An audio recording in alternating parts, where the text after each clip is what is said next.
Good evening, race fans. Welcome to the Core Racing Network. Tonight, round 6 and 7 of the Core GT series presented by Excel Services takes us to Brazil, and the Autodromo Jose Carlos Pace, also known as Interlagos, is going to play host to a 30-minute sprint race and then a 90-minute endurance race. So these guys got 2 hours worth of racing on tap, 2 races worth of points, and this could be a very big determining factor when it comes to who is going to be the champion in both the GTP and the GT3, even though this is only the halfway point in the season.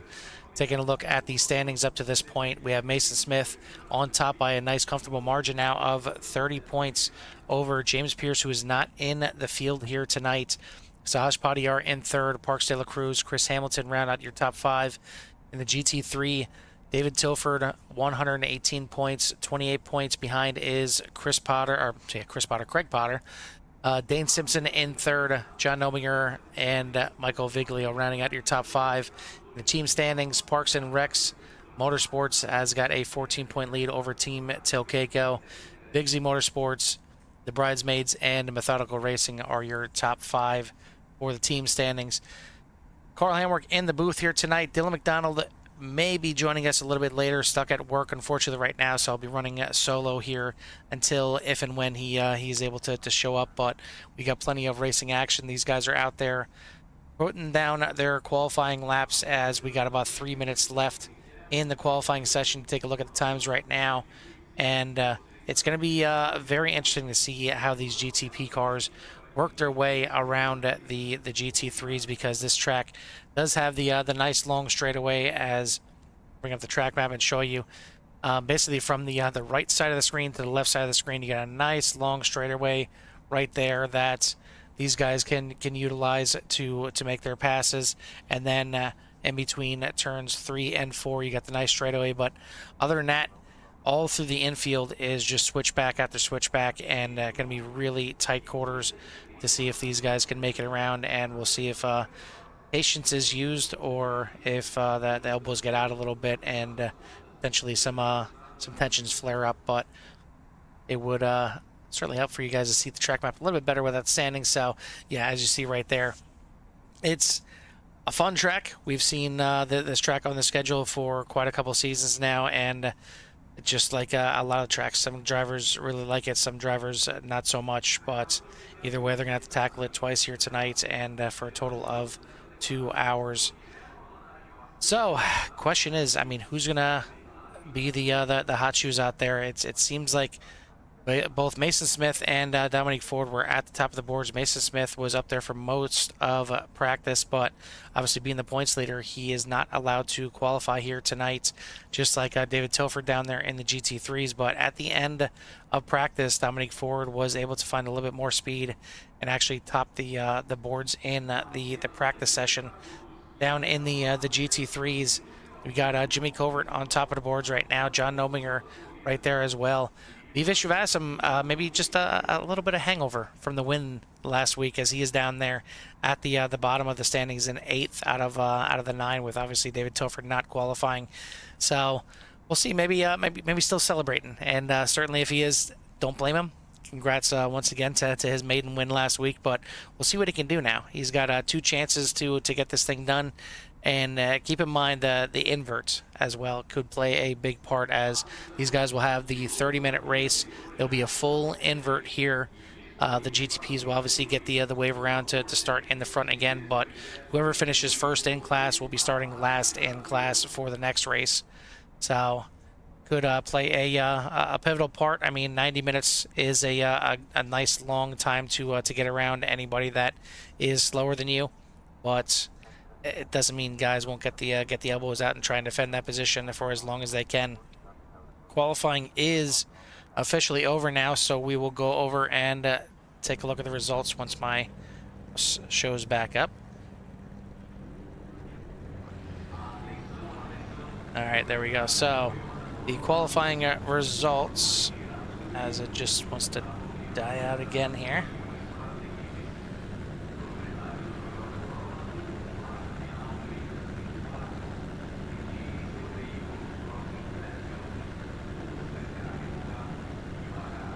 Okay, there we go.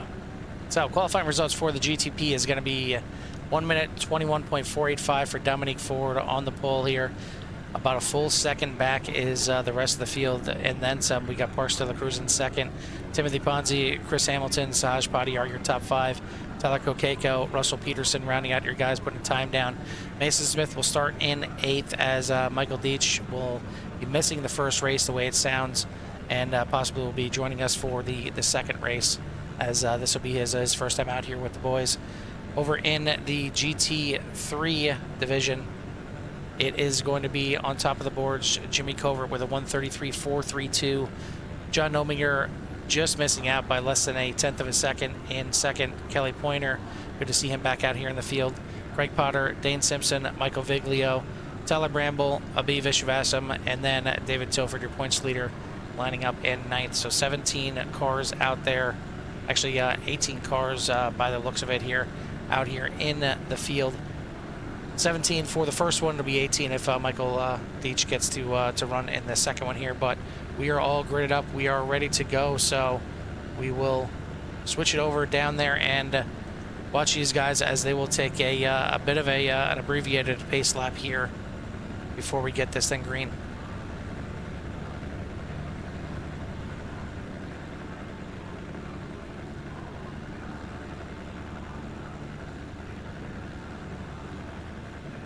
Everybody that is racing now gridding up, and it looks like the order just got to be shuffled around a little bit here, as we had a couple of GTPs at the back that will work their way around the field and join the guys at the front in their class.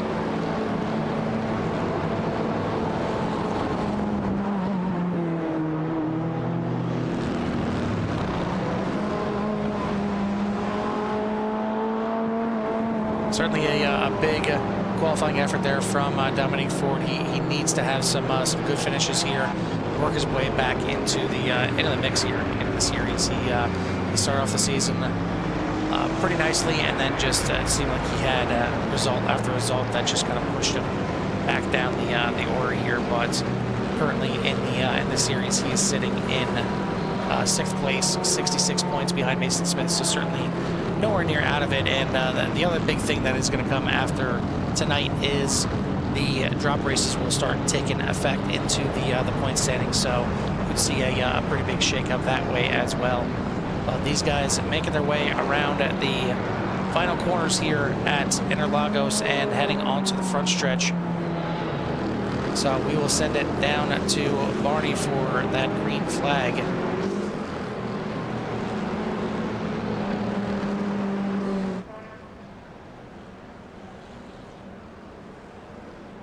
As you see the pace car there pulling into pit lane, it'll be on Barney to start these guys off. We've got 8 GTPs in the race here, 9 GT3s, and green flag is out. We are racing at Interlagos.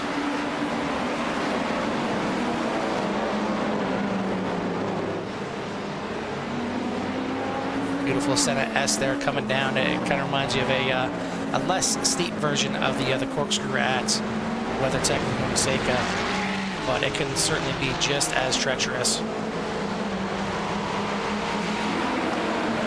GTP is already making it down into turn 4, and these guys will not be able to pass until right now for everybody, as they came out of turn 3 there for the GT3s. But now the track is essentially open for business. Dominique Ford out to a 1 second lead already, but you see with these GTPs, 1 second is really nothing. And these guys are currently, they got the lights on here. It is going to be interesting to see what these guys can do, and given the situation here for race number 1, going to be late afternoon, so the sun will be pretty much setting for this race, and then the exact opposite for race number 2 is going to be at sunrise. So probably right about the same temperatures that these guys are going to have to deal with, but it's going to be interesting to see if this thing gets into nighttime for this first race, and see what kind of dodginess that these guys are going to have to handle, because this track is definitely fun. But it's a really flowy track, and sometimes hard to pick out your braking and your turn markers. And that's during the daytime. You put these things at night, and it can get really sketchy.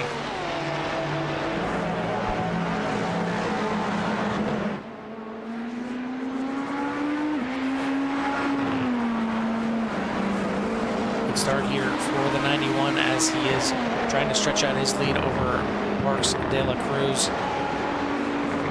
As looks like our points leader had a bit of an issue. Okay, this was just when he was gritting up, had a little off track just getting around these guys. I said I didn't see anything on the telemetry other than that right there. So Mason Smith does make the pass on Russell Peterson. We'll take it back and show you that right here.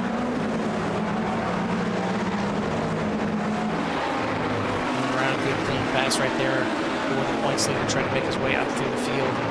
And same goes for David Tilford, already up 2 positions, getting past Tyler Ramble, who has moved out of the GTP and down into the GT3s now for the rest of the season.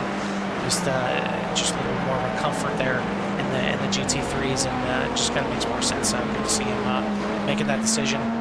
Move down there. We'll see him probably get his feet wet a little bit here for the first race. Maybe we'll see a little bit better.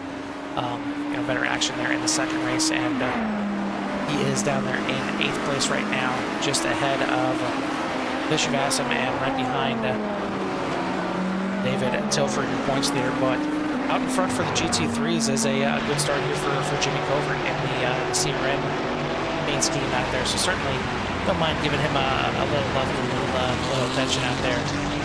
But and on the move is David Tilford, already making another pass. Moving up again, he's going to now be in 6th position. Biggest mover of the race, up 3 positions so far, and only on lap number 3, so good start for the number 12.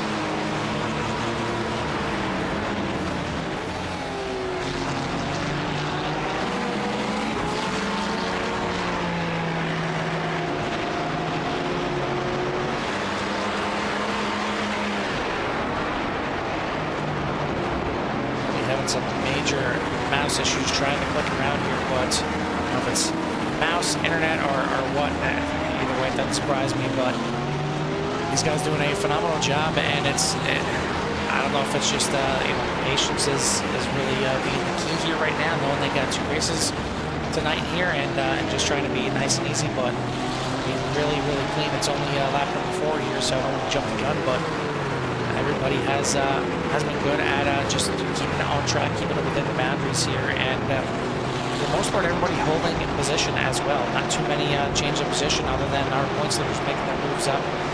See, Chris Hamilton has made the pass on Timothy Ponzi. We'll show you that right now. As you get another pass going into and out of turn number 4. It's certainly going to be a popular spot if you can get a good drive down through the Santa S and through turn number 3. You can certainly set up a good draft, a good stretch down to turn number 4 and make that pass.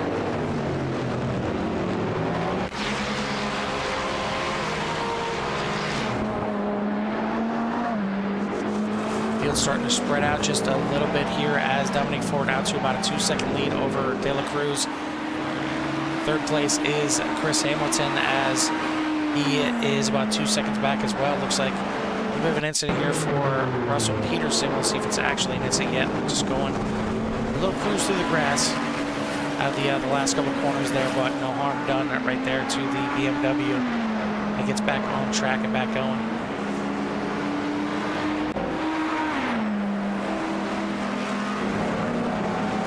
Take up to Mason Smith, who was smack dab in the middle of battle here and just getting around. Saj Badiar now is right behind Tim Ponzi heading down into turn number 4. Not going to be a pass right now, but certainly looking like he wants to get up closer to the top 3 right there and reel in Ford, Cruz, and Hamilton. But he's got to dispatch Ponzi first, who has looked pretty well in the GTP so far this season. He's certainly had his ups and downs like a lot of these drivers have. It's a newer car to the service, so a lot of these guys still trying to learn the nuances and you go into some of the official races and the car handles differently because of the the setups that iRacing uses. So it's really only here that you get a chance to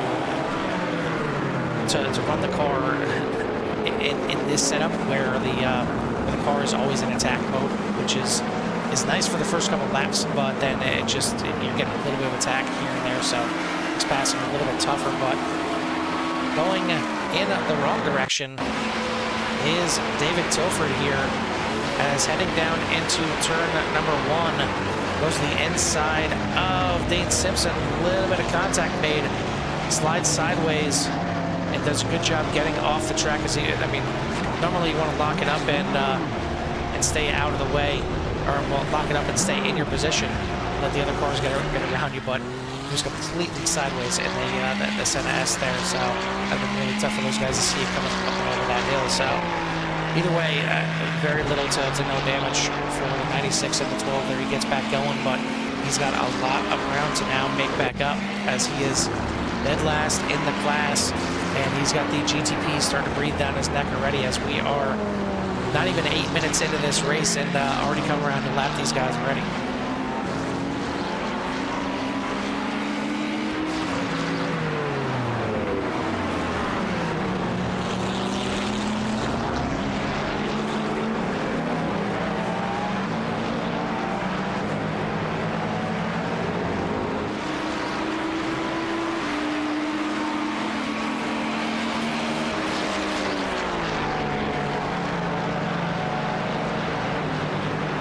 These guys will get a taste of what the 90-minute race will be right now, and understand where these GTPs are going to want to make their passes.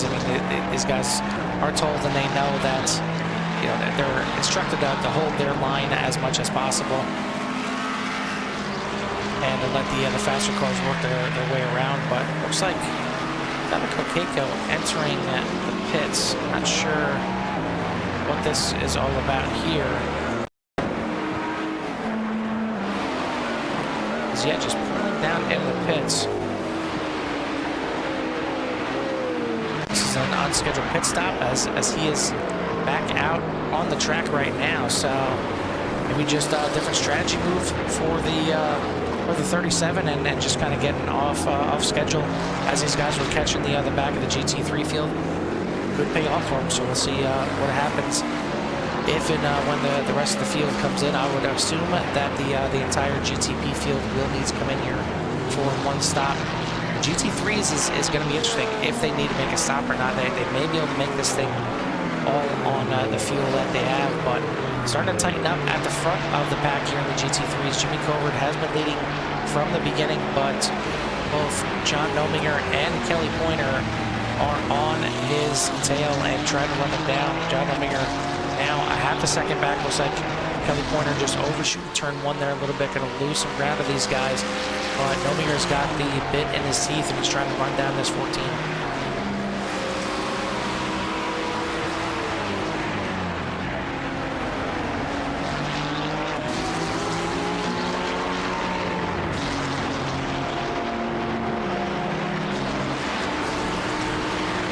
Thing to watch out for tonight is in the second race, in the 90-minute race. We only have it 3 times a year, in the 2-hour finale and the 2 90-minute races, where these guys could potentially have a full course caution. If somebody is seen towing their car back to the pits in the 90-minute race, the full course caution will be brought out, and we've seen that both help and hurt a lot of guys before. It all depends on how late into the race, and if it's in between pit strategies or not. It could be a huge game changer.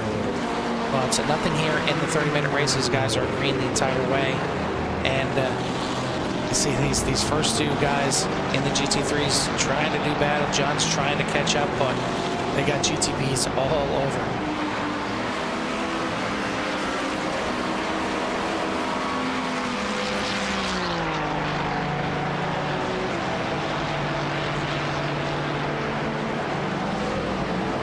That battle right here is Chris Hamilton right behind Marks De La Cruz. They just worked their way around the leaders here, and Hamilton has been slowly reeling in De La Cruz here, and could be having a battle pretty soon. You see up there in the distance is the 91 of Dominique Ford, as he's stretched out to about a 3 1/4 second lead here, as we're not even halfway through, but looking pretty solid here is the 91.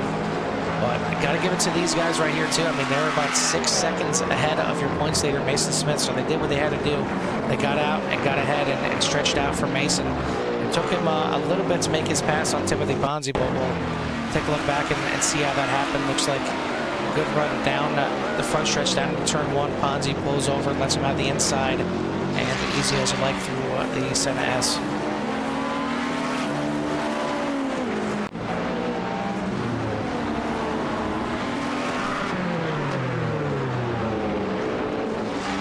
Tightening up again, but another battle on the track right here with looks like Russell Peterson kind of stuck in the midst of this dude, trying to tiptoe his way around, doesn't want to get involved and ruin anybody's race here. But right there you got the 4th place 616 of Greg Potter and the 96 of Dane Simpson.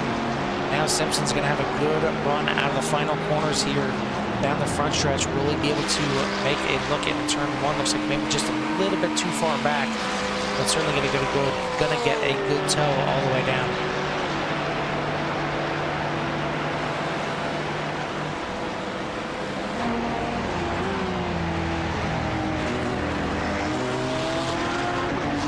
Well, if that was a really good turn in, really good entry there for the 96. We got a little loose coming in, but either way, sticking right to the bumper of that 616 of Craig Potter.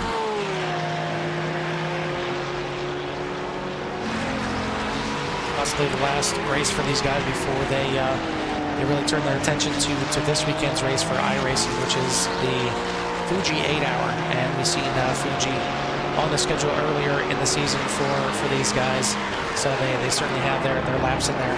I myself just got out there last night and ran some laps, and it was actually Fuji was last season that we ran for these guys, but it's a very interesting track, and they run a bit of a different layout for the iRacing 8-hour event there, and has a little chicane at the end, which is just horrible. But it's me and small chicanes. I'm not a big fan.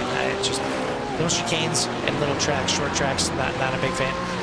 But either way, it's going to be very interesting. A lot of these guys that are in here paired up on 2-man teams, 3-man teams, even 4-man teams for some of them to tackle that 8-hour event.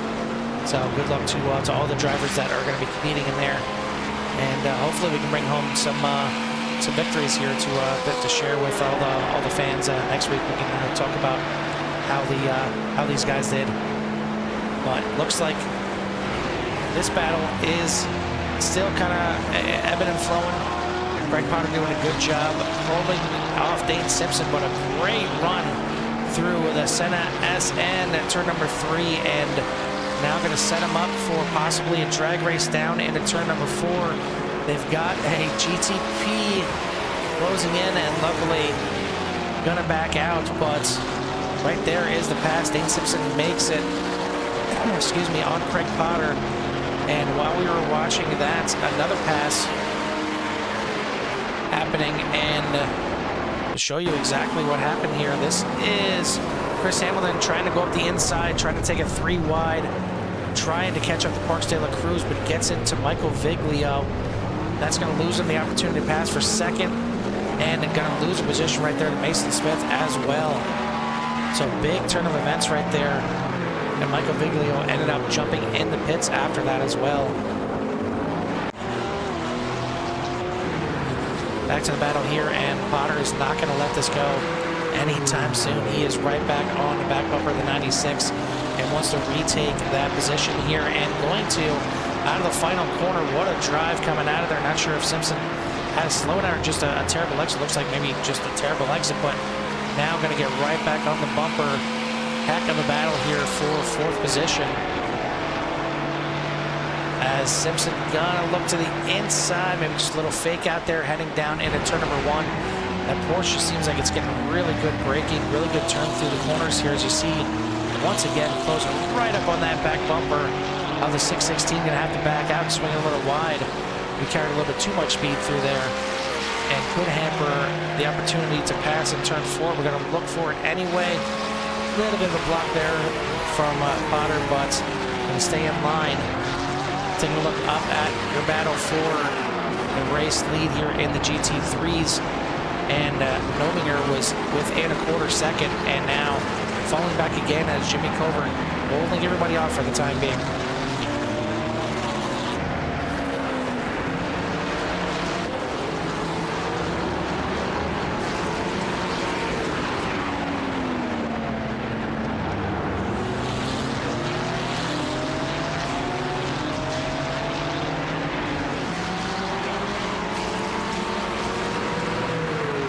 Nominger continues to try and reach up to the back bumper of the 14. He's got a mirrorful once again of the 75 of Pointer joining this battle once again. Pointer could be the fastest guy in this group right now, and he has turned the fastest lap of the race in the GT3 class. Not sure if anybody is holding back, but we're past halfway right now. It's time to start turning it in and just doing what you can to hold your position or gain your position, because this 15 minutes will go very quickly. I mean, it's down to 12 minutes at this point. Again, I don't think the GT3s are going to have to make a pit, so it's all going to be done under green right here. Sun is setting, lights are getting a little brighter here on the cars, and these guys will be racing into the darkness, but trying to go for the win here and start off well on the night in round number 6. Looks like David Tilford has made up a couple positions from the spin. He has passed the Beavish Bassam and now passed Tyler Bramble to move himself back up into 6th position. But this is definitely the biggest battle on the track, three-way battle, as Mason Smith closes up now on Parkston LaCruz for 2nd place. So that's a great drive up through the field for Mason Smith, certainly getting helped out by the incident from Hamilton, but he was 6 seconds back only a few laps ago and reeled both of them in, and now looking to try and take 2nd. 1st place maybe out of the cards, as Dominic Ford putting in a good, consistent pace up front. Mason Smith does have, actually no, he is not the fastest lap. It is Dominic Ford by about a half a second. He is the class of the field right now. Just got to keep it on the pavement and claim a win here tonight. Try and scratch his way back up into the top 5 and maybe back into the points battle, but these guys look like they're going to battle for the next 11 minutes.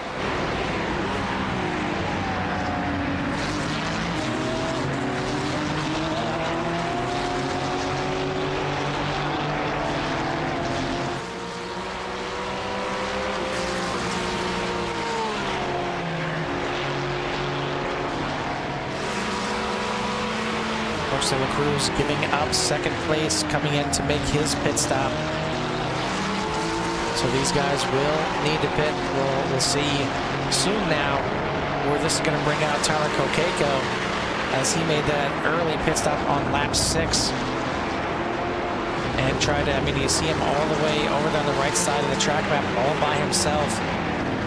Certainly not going to catch up to Parkston LaCruz as he's already out, but we'll see if he gets shuffled up through the field a little bit on the cycle. But I mean, these guys are nose to tail, nose to tail.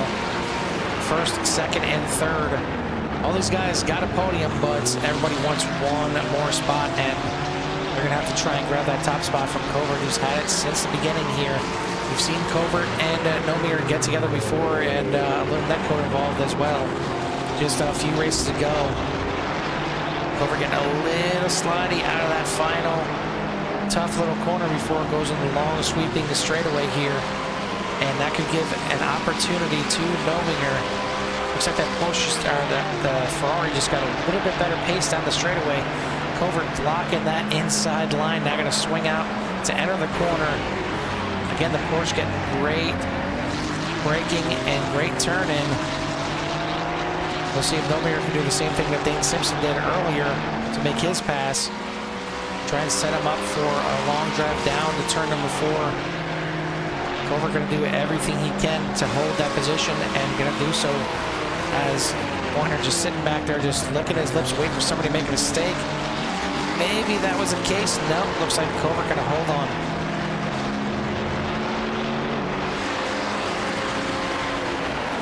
And there's your race leader doing everything he can to try and get around these guys, because he knows Mason Smith is on the move,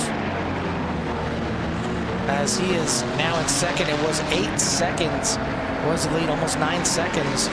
And Mason Smith has cut it down to 5 already. That's how much traffic can come into play. And it's nothing on the traffic, but here's a pass now for second. Pointer goes up the inside, a little bit of a bump coming through there. Going to be side by side going into the final sector. Looks like he's going to fall back behind Nomiger, as this is going to give a little breathing room here to Covert. It could be exactly what he needs, as we got 8 minutes left to go. Mason Smith coming up behind these guys. He's going to make the pass pretty much exactly where you want to make it on that front stretch, and that's going to help him possibly close in the gap a little bit more here on Dominic Ford, but time is running out. He's going to have to gain about a second per minute, and that's going to be really tough with the pace that Dominic Ford has here tonight. But this battle right here is far from over here for the GT3s.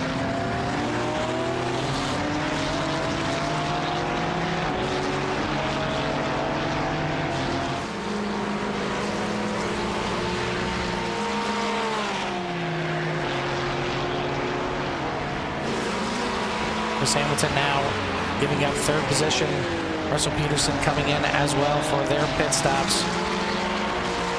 Let's see where everything shakes out, as we still have Dominic Ford and Mason Smith to make their pit stops. Looks like everybody else in the GTP class has made their pit stops within the last couple of laps. Kokeko has rejoined the field there. He is back behind Timothy Ponzi by about 4 seconds right now. So early pit stop did not gain him any positions, but he is right back in the mix and maybe still has a chance to pick up a couple positions. But again, time is starting to run out, and now close to being side by side here again, as Nomiger reels in the 14 of Covert one more time and once again applies the pressure. You feel like it's just any moment one of these guys is going to crack, and you wonder which one it's going to be. You wonder how bad the crack is going to be. But right now, great driving by all three of these drivers.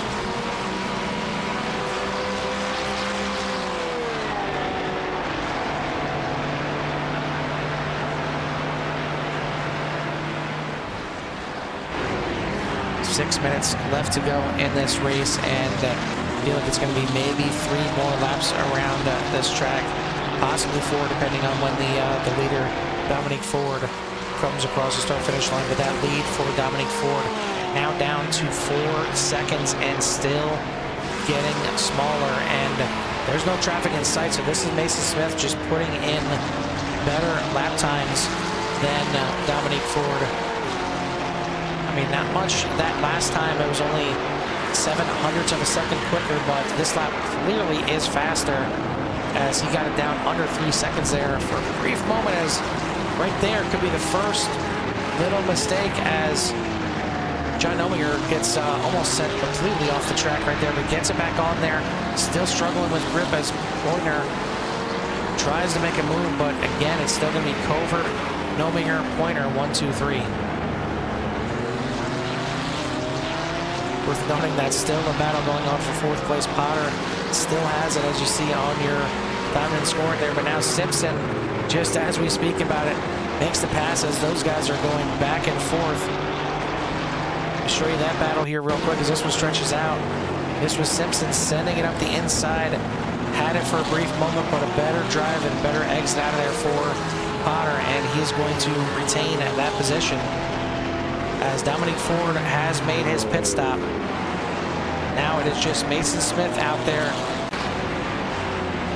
and the pit cycle could be exactly what wins or loses the race for one of these guys in the GTPs, as coming around the outside there, getting pitched out there a little bit, was Parks de la Cruz, as he's got Hamilton right behind him, flashing him. Not sure if he's flashing the GT3s or trying to get under Parks de la Cruz's skin, but it's brought these GT3s right back together. We've got a battle for the final position in the podium spots for GTPs, right in front of all the podium spots here for the GT3s.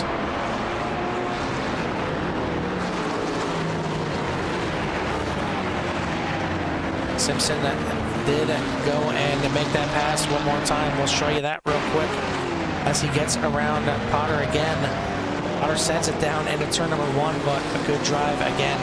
Seems like Simpson's really got these first couple corners nailed down, and he will drive away.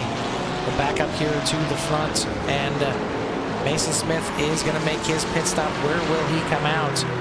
As Dominic Ford coming by the start-finish line, the 6 is moving. You see him coming out of the pits right there. So Ford should have a big enough gap that he will feel comfortable, but not by that much. As we'll take a look here on the camera, you'll look back and you just barely see the headlights of Mason Smith. It's down to 2 seconds, but there's only 3 minutes left in this race. Meanwhile, just as we switch off, the battle for the top 3-pointer was on the outside. 3 wide almost going into turn number 1. Pointer's going to get shoved a little wide. He's going to go back to the inside here as these guys go back and forth, and he's going to fall back in line behind Nominger, but they've got a battle behind them going on, and that's for position for the GTPs. And I mean, you can't blame these guys. It's getting late in the race. Everybody's diving around for position here. What a battle going on. But as everything shook out, it is now Jimmy Covert in first. Kelly Pointer has made the pass and got into second. Does he have anything for Jimmy Covert here with about 2 minutes left in this race?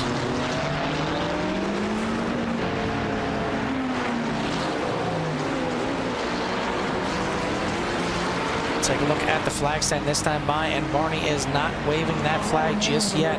So we're going to have 2 laps to go here at Interlagos in round number 6. This 30-minute sprint race has been pretty entertaining is pretty much the best way that I can describe it right now, and especially here in this GT3 class for the top 3 spots. As around the outside goes Talako Keiko, trying to make up as much as he can. He's up to 7th place. He's got around Russell Peterson, and he's got a chance to look at these guys just back to back to back in the front. Nominger looked like he was going to try and make a little dive bomb pass there, but falls back in line behind Pointer, as Pointer is certainly reeling in the 14 of Covert.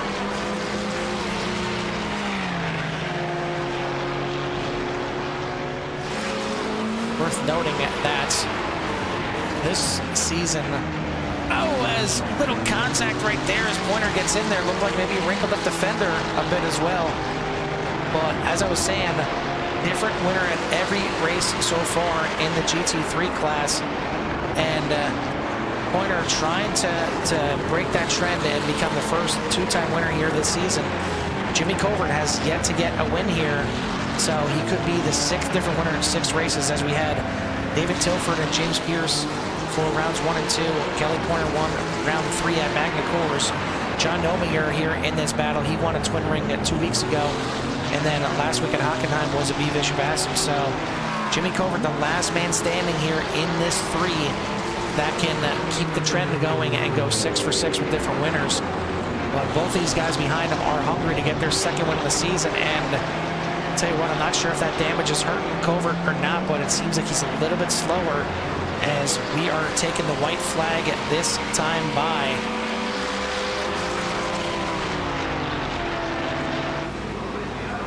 And I promise you that is the white flag waving over there. You may not be able to see it, but 1 more lap to go for these guys. And actually, looks like Jimmy Covert going to come into the pits.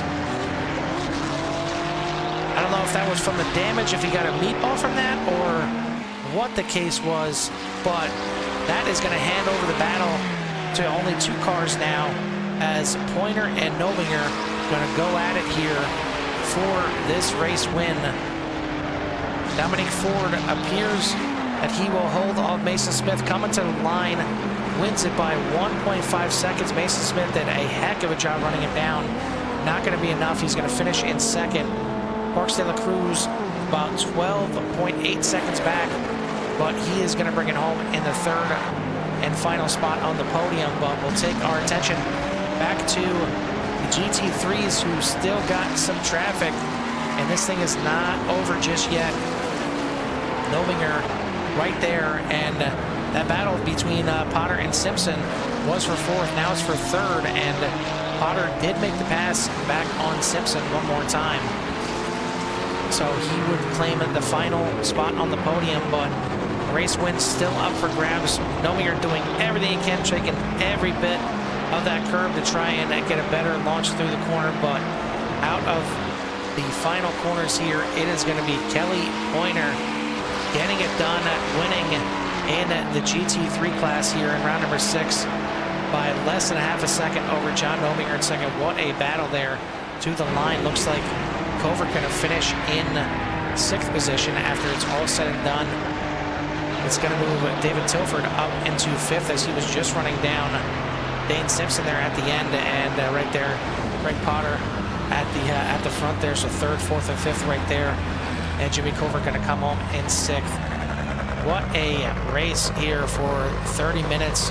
We're going to re-rack these guys, flip these guys, finishing orders around, so now Pointer is going to start at the back, as Dominique Ford, and both Ford and Mason will have to make their way through the field, or at least they should be here.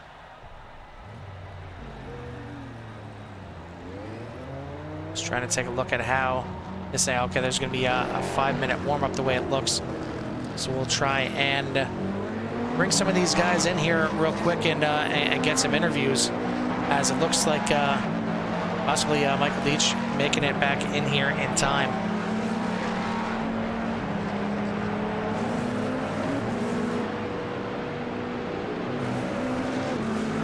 And we'll go ahead and bring in your winner here in the GT3 class, and that is going to be Kelly Pointer. And Kelly, heck of a battle between you, John, and Jimmy for probably about 90% of that first race there. I mean, just unbelievable. You were sitting back there in 3rd watching those guys battle for quite some time. You've seen a couple opportunities to get by John. You finally were able to.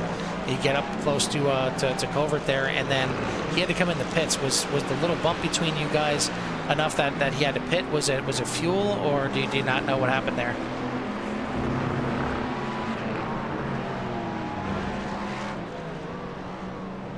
Kelly, do we have you?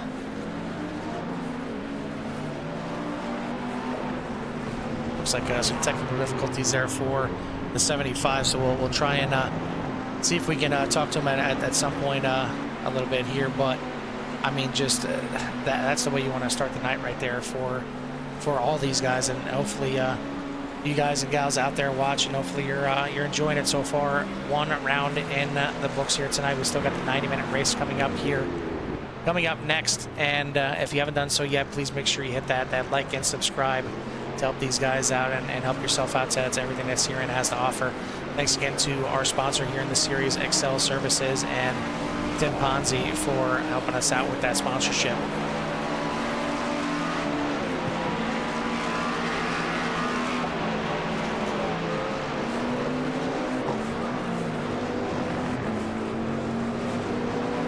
These guys are fully engrossed in the nighttime right now, getting some work on the track at night, but it should be a little bit closer to sunrise once these guys actually get going here for race number 2. And looks like we got both these guys. We'll bring in Dominique Ford first and talk to Dominique. And man, it looked like you had that thing all wrapped up. You had the speed. You were able to check out. You were out to about a 9-second lead at one point before Mason Smith was able to make his way into 2nd, and then I just sweating there at the end. Oh, I don't know. I hit the wall because it's so dark on the track. I just changed some graphic settings to make it a little bit brighter, but I hit the wall and like had huge alignment damage. I was losing seconds on every corner, so he moved me in like that. I had a really good pit stop, so I think I was able to keep that gap when I came back out. Yeah, I mean, you had about maybe a 2.5 second gap, and by the time you guys crossed the finish line, it was already cut in half. So, what do you think you have for the second race? I mean, you had some speed in practice. You had to finish top of the boards. Obviously, you had the speed in qualifying. Mason Smith not able to, but he made his way through the field and was able to really get in there at the end. You feel like now with the fresh car, you still got the car to beat out there if you can make it through the field cleanly? Yeah, I hope so. I'm hoping we can get a good start, maybe get a good run out of turn 3. I can maybe get a position, maybe 2, And that'll be huge if I can get that. I know Mason's going to be quick, so we'll be both pushing through the field. Hopefully we can get a clean jump and maybe get a win out of this one. All right, well, good luck on your chances here in the 90-minute race. Certainly got some extra time to get it done, but extra time for things to go wrong too. So be careful out there, but we'll talk to you again after this one. Thank you. There's your winner in the first race here tonight, 91 of Dominic Ford in the GTP class.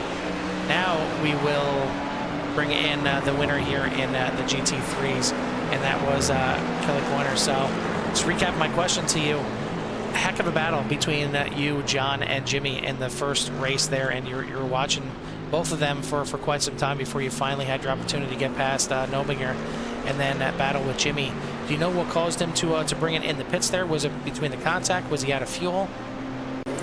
I'm assuming it was fuel. I mean, we were running pretty close at the end on how much fuel we had. Maybe him being out of the lead, he wasn't able to save any.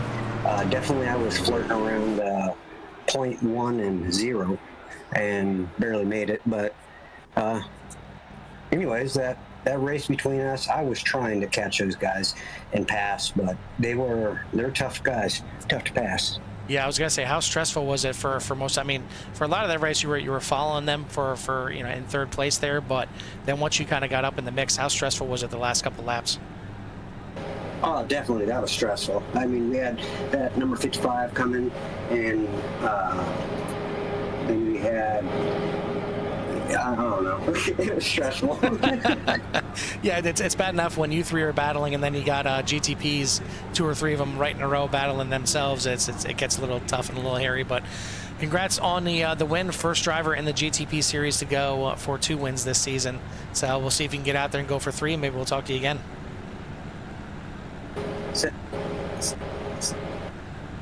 Sounds good, buddy. I'll see you again. All right, that was your winner in the first race here in the GT3 class, Kelly Pointer in the 75.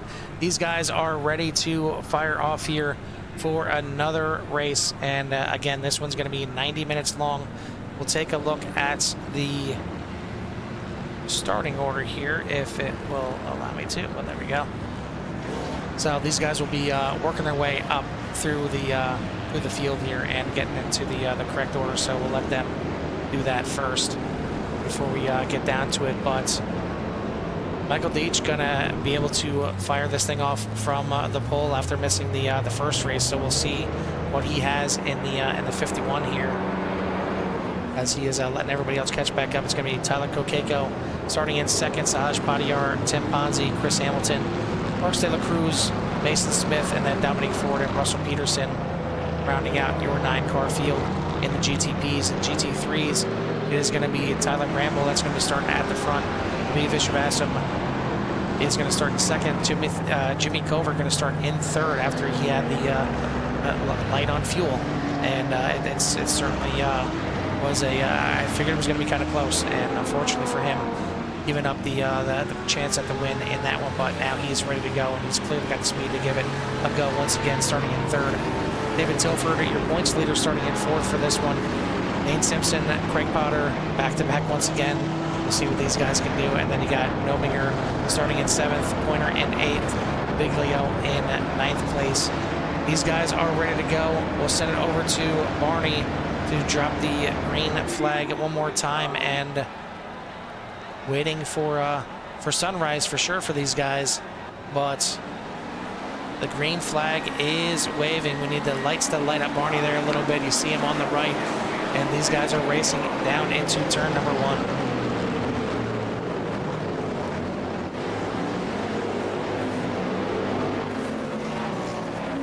Beautiful sights here to watch these guys come around through turns 1 and 2 here and sweep through turns 3 and 4. And already some dodging and diving and passing going all around through the field here.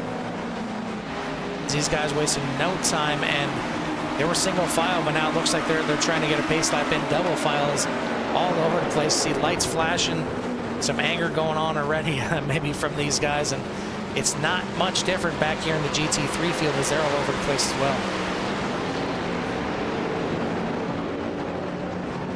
Kokeko moves himself up into first place right now. Timothy Ponzi in second. Chris Hamilton in third. Watching these guys go side by side, as this usually poses quite a bit of entertainment here once these guys get inverted, and you see some of the guys that are used to being at the back having to hold off these hard charging faster guys at the front. And it can certainly be fun for us. Probably a lot of stress for these guys, but leading the first lap here is going to be Tyler Kokeko over Chris Hamilton. Timothy Ponzi, Mason Smith already up to fourth. Body Art in fifth. Ford, Cruz, Deach are your top eight. Looks like Peterson not making the green for this one. In your GT3s, it's going to be Tyler Bramble leading the first race. Leading the first lap here for the GT3s. And it's going to be over Jimmy Covert in second. David Tilford, as Jimmy Covert gets a good run there and had to back off big time. Tilford in third, and you see Dane Simpson right there, as this is a four-car sandwich. Throw a blanket over him as Simpson looks to the inside of Tilford. Covert looks to the inside of Bramble.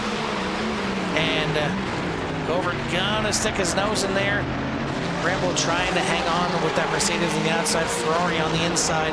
But if Bramble can hold it right there, he's going to have the inside for the next corners. And looks like Simpson going to make it 2 by 2. He gets the inside of Tilford. And he's going to have a bit of an advantage coming through this section as well. Going to have one more turn where he has the inside. Then he's going to have to give it up on the switchback. Covert maybe holding him up a little bit. And that's going to allow Tilford to sneak back to the inside. But again, I was going to say if he could hold it, he'd have the inside for the next corner, but Tilford swings out a little bit, hooks himself in the points that are going to have to do some catching back up once again.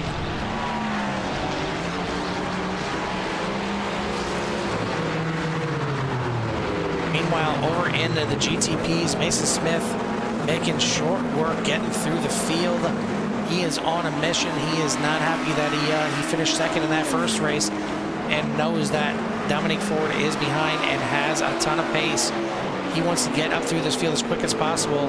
He is up to second, already only 3 minutes into this race. But Dominic Ford right behind him moves himself into third. These guys only have Timothy Ponzi to pass before they are 1 and 2 and can do their battling for the top spot. What a charge through the field for both of these guys. I mean, there's a lot of talent up here. These guys are certainly some of the most talented in the field, but the guys that they're racing with are no slouches, and they made mincemeat of them coming up through there right now. So they are the class of the field for the GTPs. Jimmy Covert is going to make the pass on Tyler Bramble for the lead. We'll show you how it was done down into turn number 1 here. Gets the inside and gets a good drive through the corner, so he's allowed to get to the inside for the second and for the third, and going to drive away in the lead. But Kelly Pointer also doing a fantastic job getting through the field. He's already passed John Nominger, and he in himself is up to third spot already, right behind Tyler Bramble. So again, Jimmy Covert may have his mirrors full of Kelly Pointer and John Nominger less than 5 minutes into the second race. So I don't know if it's fun for us, but it's got to be like, really, if you're Jimmy Covert, really, again.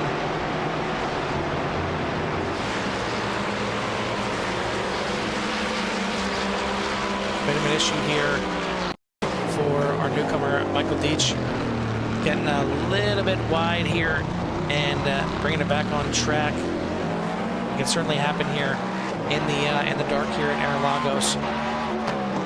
But doing a good job, not doing any kind of damage to the car, keeping it in between the lines, and just kind of maybe getting his feet wet here a little bit, as he had the pleasure of starting on the pole for missing the first race, but that can certainly be a little scary as well. But Mason Smith and Dominic Ford now have made their way into first and second. We'll show you how that happened here on Timothy Ponzi, as Ponzi goes wide in the final sector, and that allows both of them to close in and pass. And now Dominic Ford is right there with Mason Smith. Can Mason do anything to shake off that 91, as he is all over the back bumper? I think Dominique knows if he doesn't stay with or pass Mason quickly here, it could be lights out, as Mason had a pace in that first race. Ford was a little bit quicker. It seems like he's a little bit quicker right now, but catching and passing are certainly two different things, and neither are easy when it comes to Mason Smith at the front.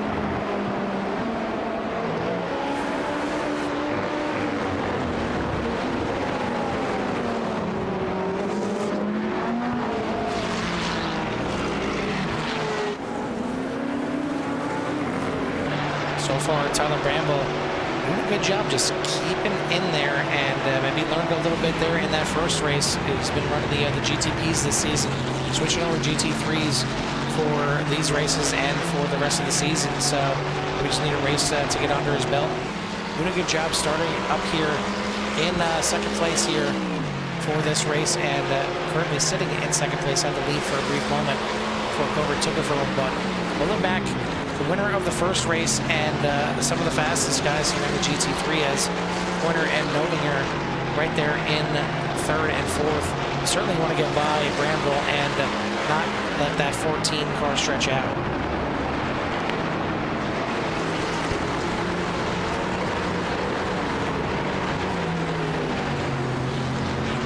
Chris Hamlin and Tyler Kokeko, as well as Parks De La Cruz, throw a blanket over these guys. Hamilton gets around De La Cruz right there, and then not too much longer till he gets around Tyler Kokeko, but Kokeko did not go quietly as he fought back on the outside and took that position back away from Hamilton, as did I thought Parks De La Cruz did, but he actually did not. He was able to get alongside, but then backed out.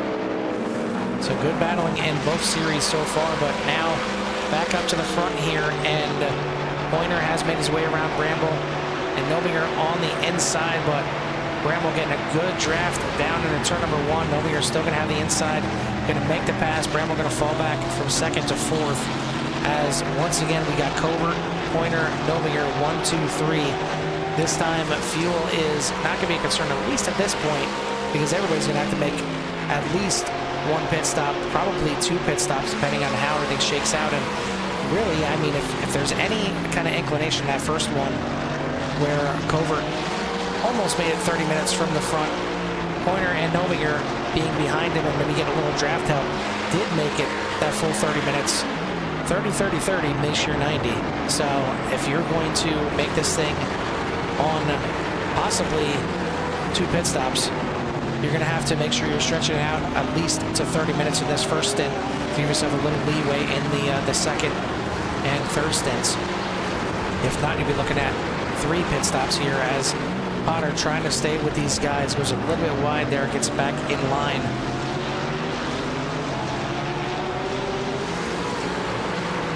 Tilford still at the back of this field, trying to play catch up, 8 seconds behind his next competitor, which would be Dane Simpson in 7th, as Bramble goes a little wide there again, but keeps it on track. And Abiy Vishwavasan, I'm gonna say it's official. He's still celebrating from last week. That I was a little drinking and driving there from the 08, doing a little lawn maintenance here at Interlagos, and just enjoying himself. Well, maybe not so much enjoying himself out here tonight, but he is back here in 7th position, as the GTPs already working their way through the field here.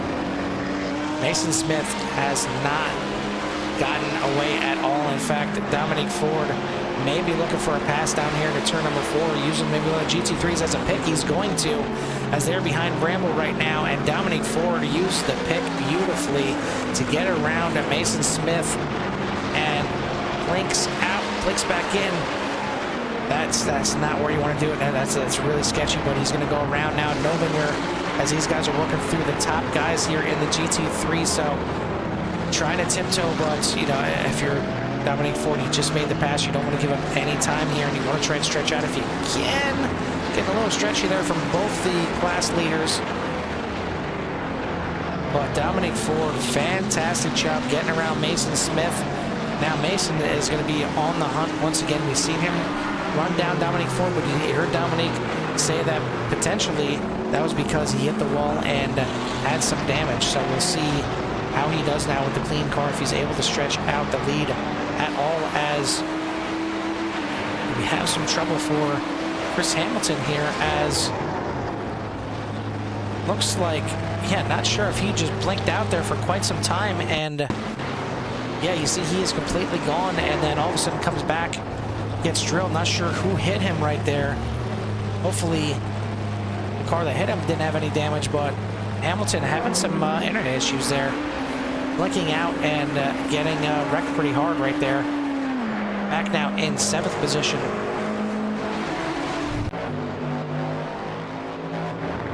Looks like he is back going again. Not sure how much damage to the 64. Looks like enough that he is going to have to bring it in for some service.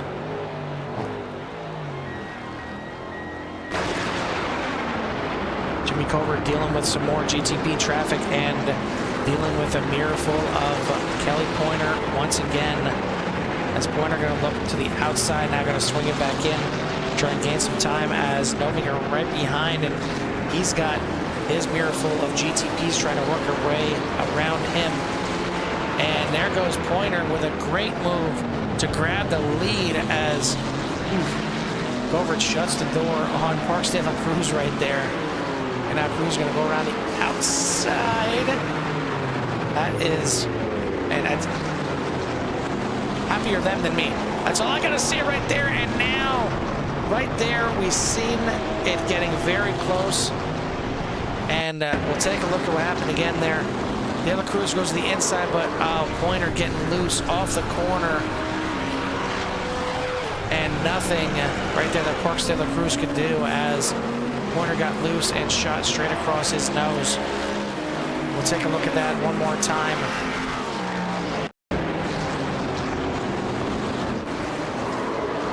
And yeah, you see it right there. It's getting loose coming out of the final corner, and nothing Parks De La Cruz could do. That is a tough one to take right there. Tough one to swallow, especially for Pointer. Had the win there in the first race, and now he's going to have to pit, as he does,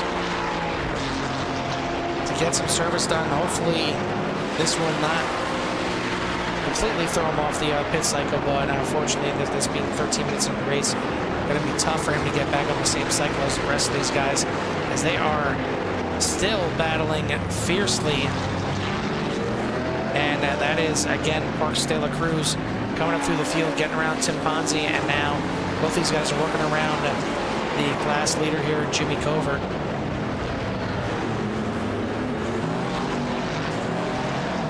It's not easy. I mean, a lot of people love the thought of multi-class racing, you know, a couple different classes out there, but it's stressful. I mean, I said it so many times now tonight, but it is not easy to get out there and race competitively for your position and your class, and then have to worry about faster cars or vice versa, even slower cars working around them. It is tough. It is tough. It is mentally draining, and you know, for me and some of these guys doing it in 12 and 24-hour races, there's clearly something wrong with us. That I know. I still will do it, and I'm still going to be doing it this weekend. Luckily, the 8 hours at Fuji this weekend is only GT3s, so not multi-class racing, but that can be tough enough. Up front, Dominique Ford has now got Mason Smith right behind him again, so a little bit of traffic coming into play, and just the sheer speed of Mason Smith coming into play, as well as Mason maybe finding a little bit in that first race. He's slightly faster than Dominique Ford in this one so far. He's got the best lap, whatever you want to call it, as this guy's weaving back and forth, trying to break the toe, trying to get the right entries into the corners, trying not to give up any time, but a great run through the Senna S in turn number 3 here for Mason Smith. Not going to have the inside, because Dominique Ford is going to block it with all of his might. And even Mason Smith getting in the grass there a little bit, going to look to the outside, but man, 15 minutes into this 90-minute race, and already elbows out, already blocking, and this is, I don't know if this is going to end well for either of these guys, but so far, Mason Smith has not been able to get back around Dominic Ford, but he has certainly reeled him in pretty quickly.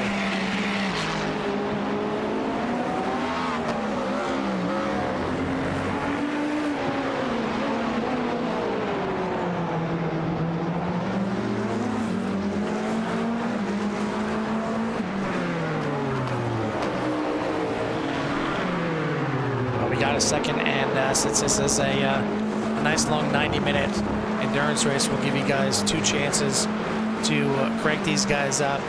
I'll crank myself to a mute and give you guys a little love to hear it.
action going on all over the track here in the Core GT series presented by Excel Services. And man, I don't know where to look. I'm all over the place. I want to see, we need picture in picture in picture in picture, I think, just to watch everything that's going on right now. But especially the battles for the lead, both battles 24.5 minutes into this race, under a half a second, as you're looking right now at Dominique Ford, half a second up on Mason Smith, who is right behind him. Taking a look over at the GT3s, you got Jimmy Covert, who is right there just ahead of John Nominger, and looks like Tyler Coqueco having a little bit of internet issues, just blinking in and out here and there. And I believe that is Parks de la Cruz right there too. But David Tilford now making his way around Dane Simpson as we finally see the points leader making his way up into third position. But man, I mean, if this is what we got for the first 30-minute race, and now the first 30 minutes of this race here, it's been one heck of a night of racing. And I mean, if you haven't done so yet, hit that like and subscribe to show these guys the support that you have for this series. It's been absolutely awesome here tonight. It's tough running a one-man crew here in the booth, but I mean, these guys are giving me plenty of action to talk about here tonight, and plenty for you guys to see as we'll take a look up here at the battle again for the GTPs. I mean, again, I just need a side-by-side, one with the GTP lead and one with the GT3 lead, to show you everything that's going on. As Mason looked there for a second to dive to the inside, but just hounding at the 91 right now, putting every bit of pressure he can on Dominique Ford. And neither of these guys have yet to crack in this one.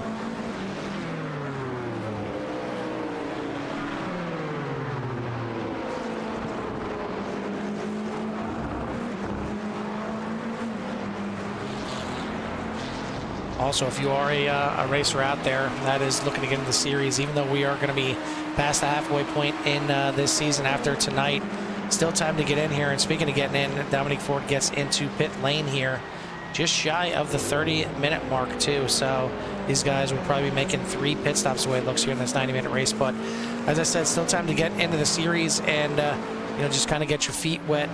Still no decision on what class or classes we'll be doing for next season, but that'll be 2024.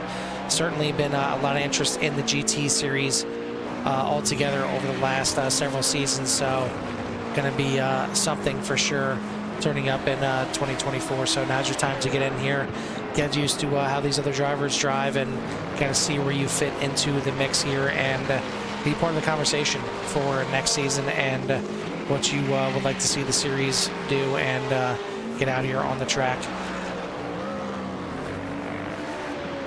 We've already had most of the GTP field come in, as the last ones, Coqueco, De La Cruz, and Ponzi coming in. Mason Smith once again getting an extra lap out of the car here, as he will most likely be bringing it in this time by, but this could pay some big dividends, as for that last pit stop, we'll be taking less fuel than everybody else, especially Dominique Ford, as he will bring the 6 machine in now. We'll see who gets the better pit stop here, as Mason hard on the brakes. Definitely don't want to get any kind of pit penalties coming in here. But now we'll take a look at where Dominique Ford is coming through the final sector here. We'll see if he cycles out to be the leader once again.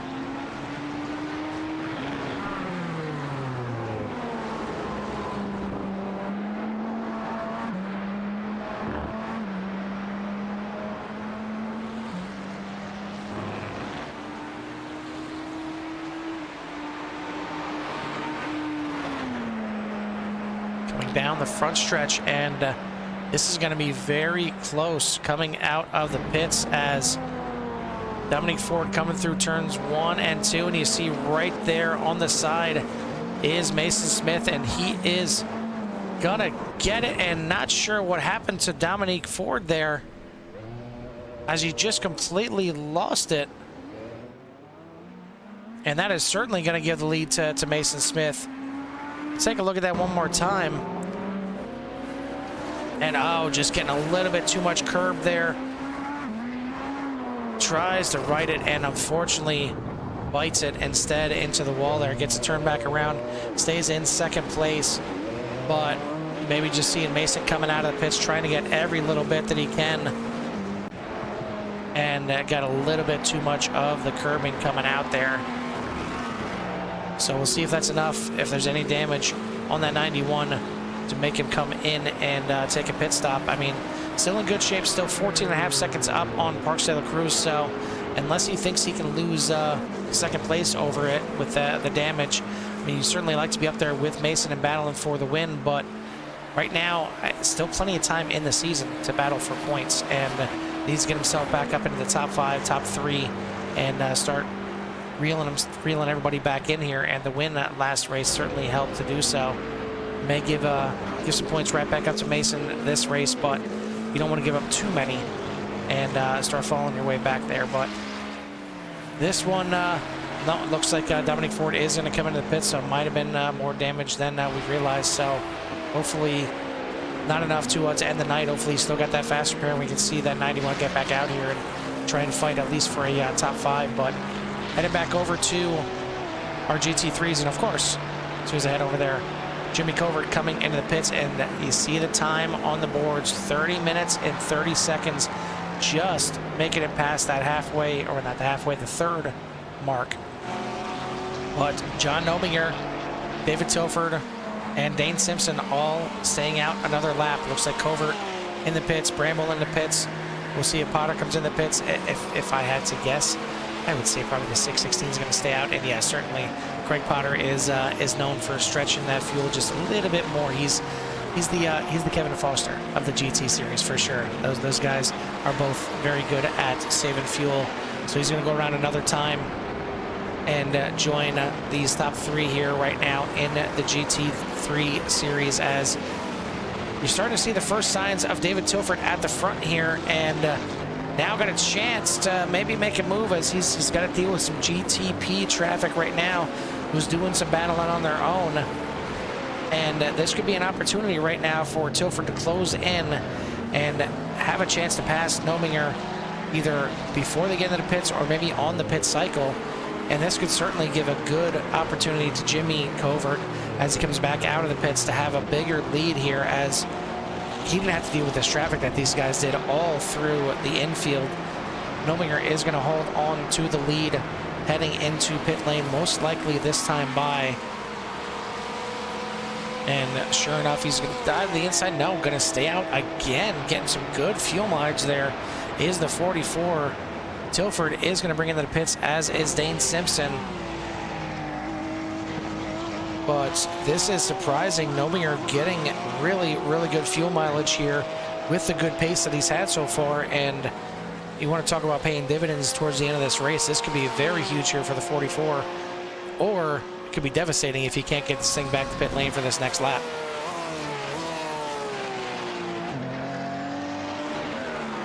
Back up in the GTPs, this is Chris Hamilton in 5th right now, trying to run down Tyler Kokeko, and Hamilton off cycle as he pit back on lap 8. Yeah, and not 18. He pit back on lap 8, where the rest of these guys are pitting on lap 19, 20, and 21. So this could be a different style of a race here from Chris Hamilton, as he had the issues early, came into the pits, and now he is certainly off cycle. We'll see how everything plays out, but right now battling with Kokeko for 4th position, and looks like he's got a good run out of the final corner. Going to draft him down the front stretch. Bit of look to the outside, and maybe set up a pass to the inside, handing turn 1. He will back out of it and stay in line.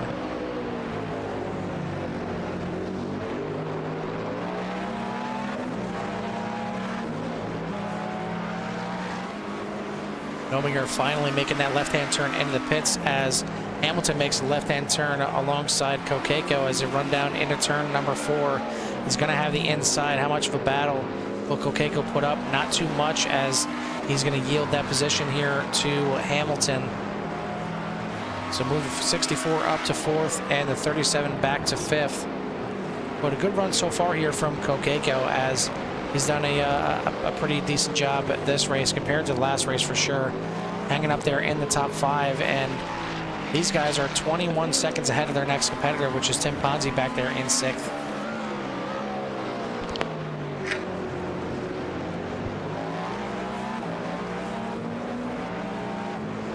I want to thank everybody that's joining us out here tonight, and give a shout out to you guys. To Barry, obviously, usually out here. Cody, Curtis, you guys are usually out here watching these guys do battle. And it's been some really good racing out here tonight.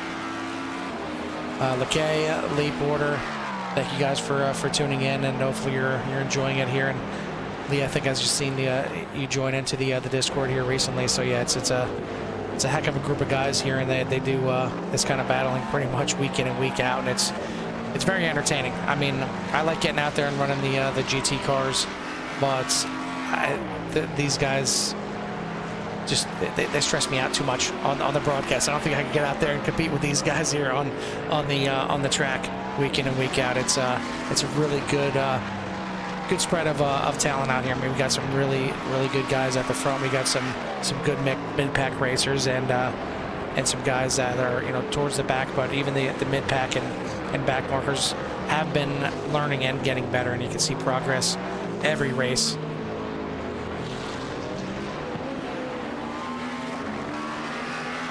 Mason Smith enjoying a nice 30-second lead now after the issues for Dominique Ford. So this is all in the hands of the 6, and he's just got to keep it between those white lines the rest of the race, and should be in line to grab another win here on the season and probably stretch out his points lead even further. Dominique Ford back there still holding in 2nd after making the necessary pit stop, as he is out there 10 seconds ahead of Mark De La Cruz. Chris Hamilton in 4th. Kokeko in 5th in the GTP class. Down in the GT3s, the extra length on the first stint certainly is going to pay off in the long run for the 44, but it pays off in the short run as well, as he now has the lead by 1.25 seconds over Jimmy Covert, who's got a mirror full of David Tilford. You see these guys battling right here, and not too far behind these guys, Dane Simpson only 2.5 seconds back. And with GTP traffic coming through here, this could certainly bring Dane Simpson right into the mix as well. So we've got 4 guys here under 4 seconds. I mean, it was bad enough last race. We had 3-way battle within half a second of each other, bumper to bumper to bumper, and now these guys are trying to make it 4. I mean, it's amazing racing.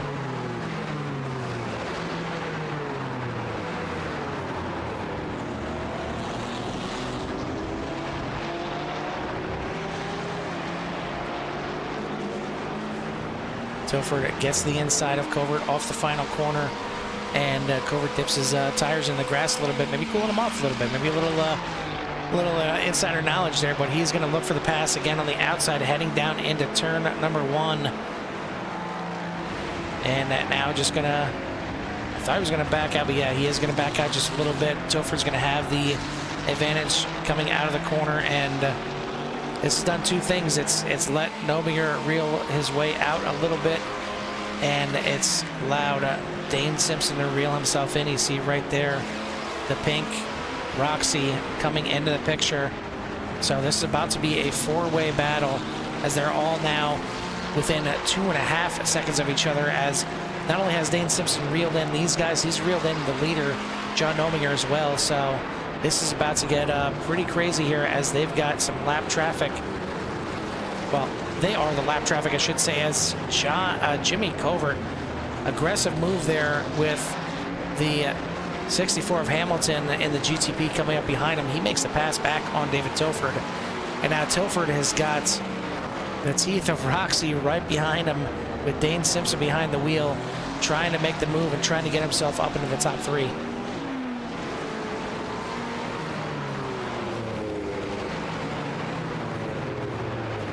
Tyler Kokeko now making his way around, and not sure if there was contact made. I think there was.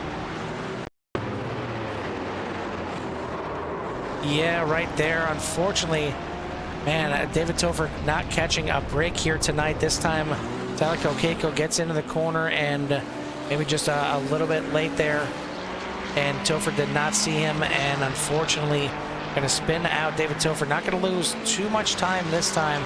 He's going to stay in fourth, but that's going to move Dane Simpson now up into the top 3. And right behind Jimmy Covert. So these two will now set their sights on the leader up there in front, which is John Nominger.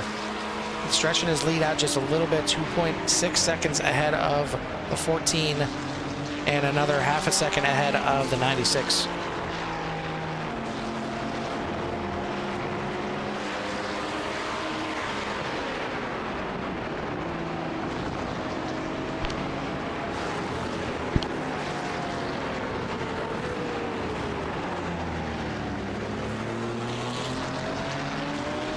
.40 minutes now in the books, coming up on the halfway mark of this race, and the GTP field certainly taking shape, but a lot of racing yet to go.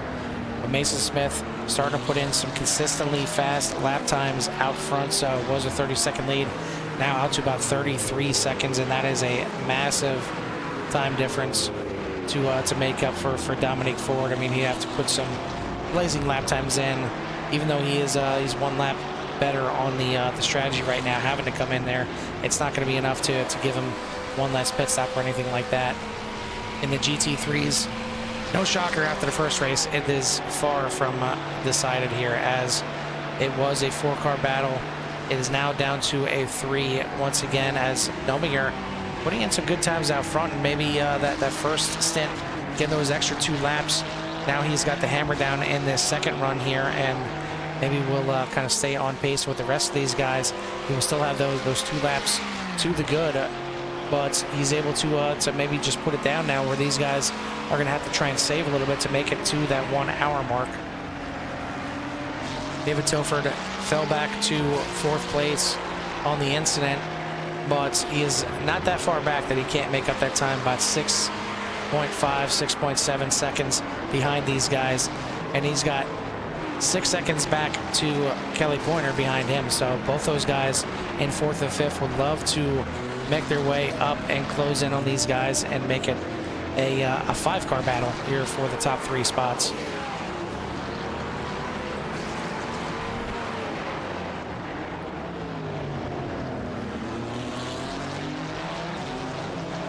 Timothy Ponzi in 5th place in the GTP is making his way around the 3rd and 2nd place here in the GT3s. This is the best battle on the track, as you can see. That's why we have our eyes fully trained on these guys right now. Should be looking at the halfway point for really both of these classes here on fuel.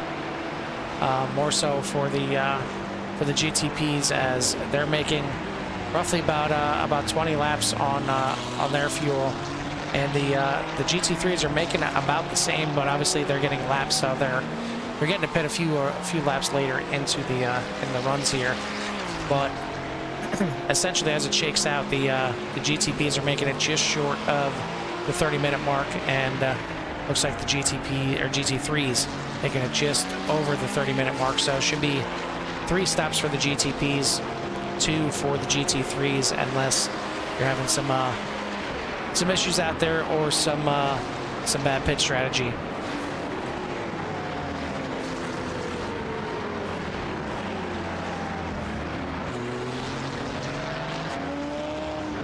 Unfortunately, losing a few guys in the GTP class, as Peterson did not make the field here. Looks like Deitch did call it a night here early. Got his feet wet here a little bit at least. Potiar having to retire the 0-1 car as well, as he's going to finish in 7th place. So 6 guys left here, as this thing has certainly turned into a bit of an endurance race here for the GTPs for sure. Looks like a bit of an issue here for Tyler Bramble. We'll see what happened here, as he got loose, get it up onto the grass right there, and was able to woe it up before he got that wall and got back on the track. Craig Potter did make the pass on him, and then not too long after that, Tyler Kokeko kind of doing the same thing, just going a little bit deep in the corner, taking it on the grass, and gets back on. That was in turns 1 and 2, and looks like these guys are having to deal with nighttime for this entire race. It's supposed to be a sunrise for this second one, but well, you know, iRacing doesn't like to agree with me sometimes, and even though I set the exact time of when I want things to start and end, and it doesn't like to listen to me sometimes. So these guys are fully entrenched in the nighttime right now, and you see these beautiful cars under lights, and it certainly makes it a little bit tougher for some of them. But Jimmy Covert has found a bit of a groove here and has closed in that gap and is down now to under 2 seconds with John Nobinger. So either Covert has found some speed, or maybe Nobinger backing off the pace a little bit, trying to save a little fuel again.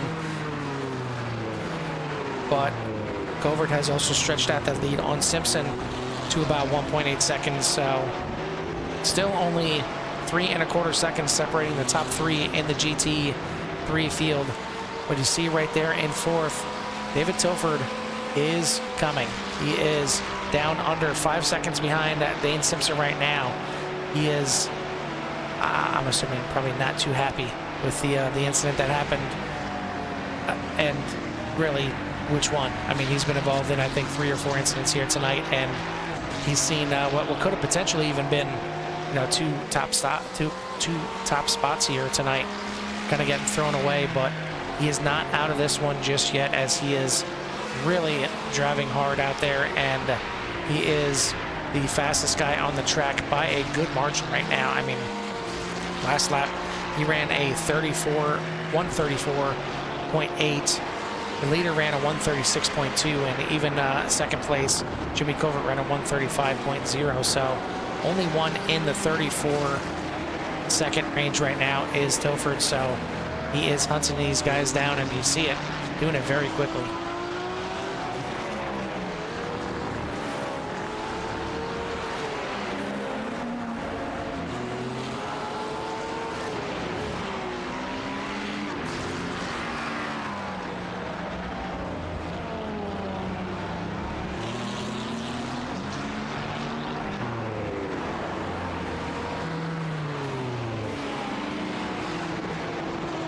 Take a look at the difference between the top 3 guys here.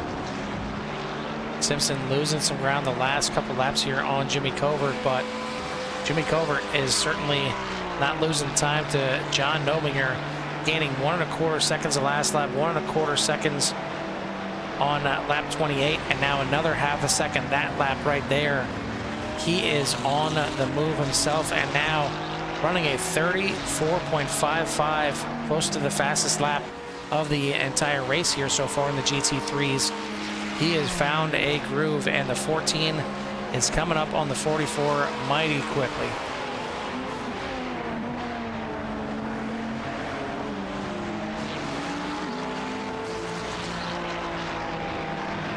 Went off track there a little bit, and it's going to hamper his time just a little, but still under a second, and now he's going to have the extra benefit of being able to draft behind the 44, save a little fuel if he wants to, or even get a little bit more speed on those straightaways. So good job of Covert hunting down the 44 here.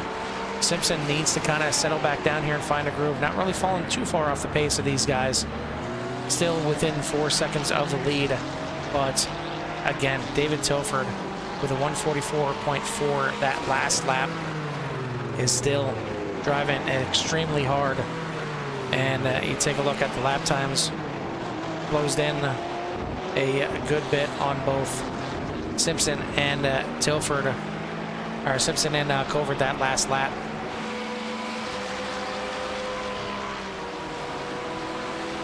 See him right there coming back into the picture, and I mean, he was quite a ways back after the incident, so he is certainly one of the fastest, if not the fastest guys, lap in and lap out here on the track, again with another 34-second lap time. That one at 34.65. Your leader running at 35.6, and even Jimmy Covert right behind running at 35.1, along with Dane Simpson running at 35.1. So he is gaining about ½ a second a lap on these guys. And if Covert wants to get away, he's going to have to get around the 44 pretty quickly here. But again, he catches up to him at the infield, and this is right where these GTPs just have a tough time passing. And once again, they're going to do the same as looks like De La Cruz is going to go around the outside of Covert, going to go to the inside of Nominger, and that's going to give a little bit of an advantage to Covert. He's going to reel in Nominger once again. Got it to under a half a second there briefly. So he is right there. Also helping Dane Simpson close in on this pack as well as we near the 50-minute mark here in race number 2.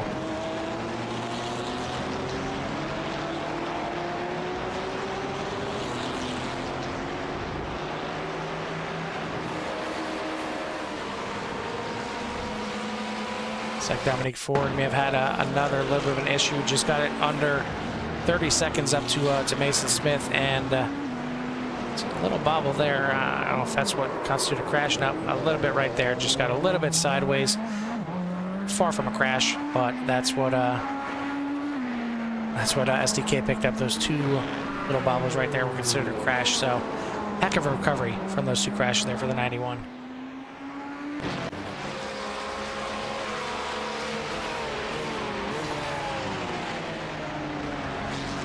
So far, so good for the 44 of Nominger, holding off Covert, but a good run through the corner there. And now going to look to the inside and going to take the position away. Strong effort there from Covert. So not going to waste any time behind the 44.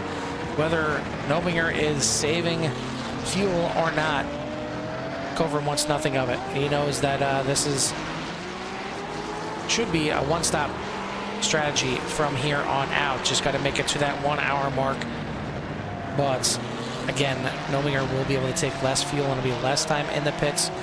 Should gain some, if not all the time back that he's going to lose potentially here. But Covert doing a good job making that pass very quickly. And if he's looking at his relative at all, he knows that 12 is on the hunt and making his way back up there. For the points leader for a reason. For sure, he knows how to find his way up towards the front. Has had quite a bit of adversity here tonight, but still in 4th and now within 2 seconds of 3rd.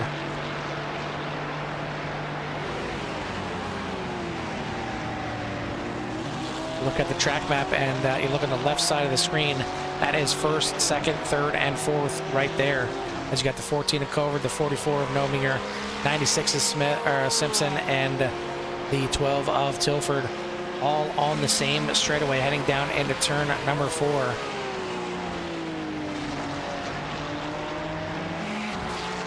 So less than 4 1/4 seconds separating your top 4 once again, and setting us up for what could be a heck of a final fuel stint here at Interlagos. Looking over at the battle for 4th place here in the GTP field as we finally have a battle. As these guys kind of stretched out from each other. But this is Timothy Ponzi hunting down the 37 of Tyler Kokeko. The battle for 4th and 5th right now, making their way through the infield. Again, Kokeko doing a good job, and you know, we said he was in 5th earlier. He was up to 4th right now as Ponzi trying to take that position back away. But either way, a good run here for the 37 and also for this 46. But not too far behind, only 8.5 seconds is Chris Hamilton. So we'll see if he can get himself up into this mix before this thing is said and done. And he's not really had the run that he's liked tonight. He's had some pace, the 64, but has had some issues as well, especially in this race number 2. Now this battle coming up on your 4-way battle here. They already get around David Tilford. Now they're working around Dane Simpson. Now they're working around John Nominger. And got a bit of a distance, 2 seconds until they catch up to Jimmy Covert. That is the distance that Covert has stretched out so far since he's taken the lead. He's run the fastest lap of his race so far on that last lap with a 134.15. So coming toward the end, the the fuel stint here for these GT3 cars, they really come to life, and you really put in some burners, as Dane Simpson ran the fast lap of his race with a 1:34.22 that last lap as well. So personal best getting set here before these guys come into the pits for their second time.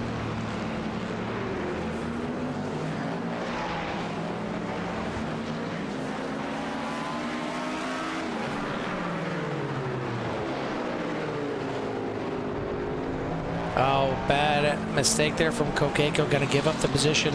Goes wide in the final corner there, and going to give up the spot to Timothy Ponzi, as he's going to come around and not going to pit this time by. Some of the GTPs have come into the pits, and Kokeko going to bring it in this time. Mark De La Cruz was already in. Certainly going to see the 91 stretch it out a little bit further, as will Mason Smith. Tim Ponzi now in third place. Yet to pit is the top three here in the class. And not sure what happened. I've seen Taco Keiko potentially blink out. So not sure if he is calling it quits, if he's having internet issues, or if we'll see him back out on the track here.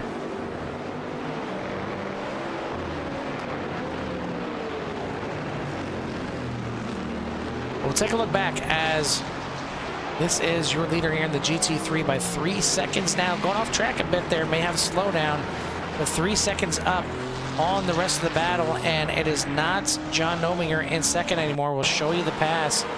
Simpson doing a good job coming out of the final corners, as they got GTPs breathing down their necks, but Simpson going to make the pass before they even get to turn one.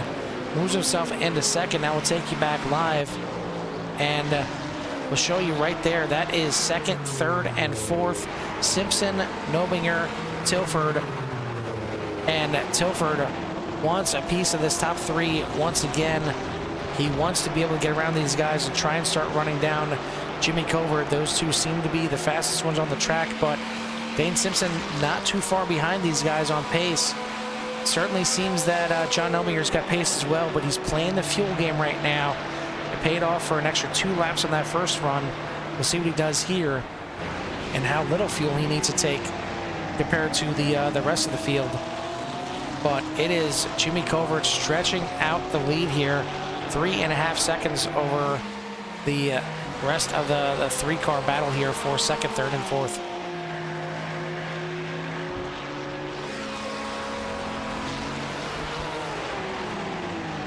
Big late move there from John Nominger as he drove it in late, but it's going to give the advantage on the exit to Dane Simpson. He's going to get the edge and potentially going to give the opportunity to David Tilford, and yeah, getting his arms and elbows and legs and everything out there, and now getting hooked again and into the wall is David Tilford. Man, what a rough night for the points leader, as wow, that was a major turn of events right there. We'll take a look at everything that happened right there. Tilford gets to the inside. Nominger comes across, gets into him. And then as they come up out of the corner, they get together again. And unfortunately, Tilford getting the worst of that one right there.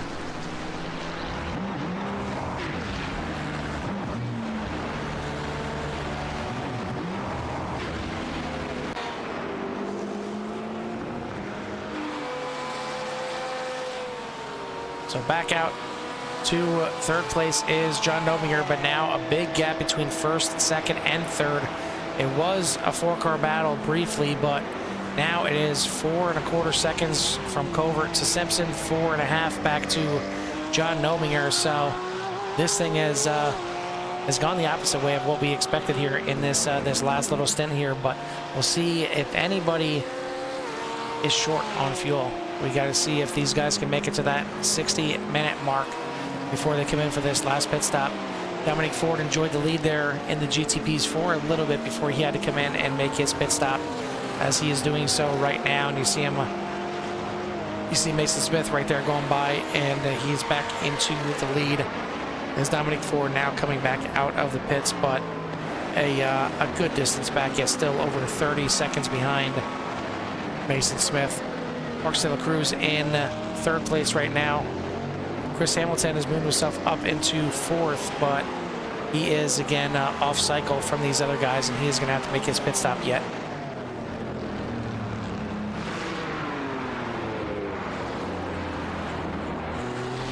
Certainly the man trying to exercise the demons after race number 1 led for most of the race before he had to make a pit stop on the white flag lap. And man, it's heartbreaking, but unfortunately he made the right move, because he clearly knew he wasn't going to make it around one more time. And instead of running out and giving up every position away and potentially causing somebody to wreck, brought it in on the white flag lap to take that fuel and give up the race win. But now he is the man to beat here in race number 2, and he is out there to a sizable lead, starting to stretch it out even further, is the 14 of Covert.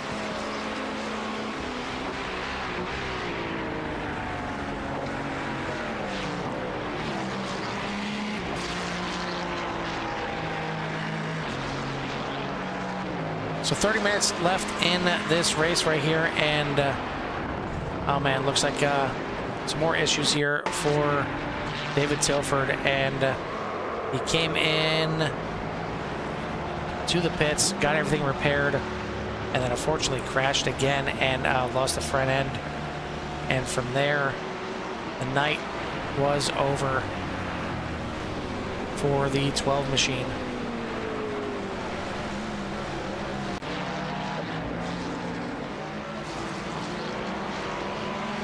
Very close right there to contact for Jimmy Covert, as he's got the 46 of Ponzi all over the backside of him, and gonna make that pass right there.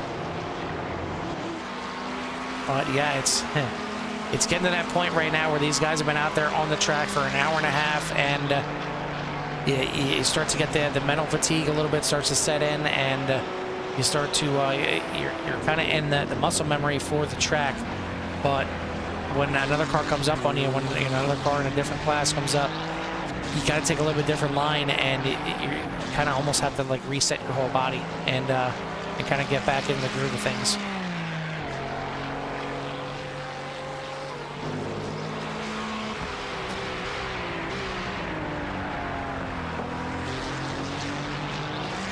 So while we got a chance, and with the entire field spread out pretty nicely now, we'll go ahead and take a pause, crank these guys up, and give you guys one more round of Love to Hear It.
down to the last 11 minutes or 21 minutes here in race number 2 here, round at number 7 at Interlagos, and getting a little closer here. 4 minutes between second of John Nominger and third of Dane Simpson, but now Simpson falling back a little bit, and that could be the lighter fuel there of John Nominger, as didn't need to take as much and getting very close there.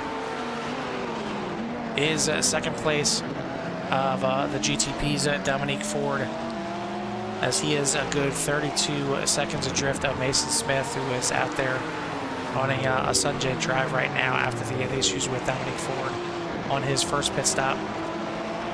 GT3s have made their second pit stop, and it looks like everybody is good to go on fuel to the end at this point, except for potentially Kelly Pointer there in fourth place. He should need to make at least one more pit stop in this race to finish this thing off. Jimmy Covert is in the lead there by about 5 seconds over John Nominger, so any kind of advantage that Nominger had with taking less fuel has not done anything to deter the 14 here tonight, and it's going to take an error by Jimmy Covert to give the lead up here before this thing is over, as he has certainly been a very fast one out here tonight in both races. Could potentially won race number 1, and now looking to come back and exercise the demons and win race number 2 here tonight.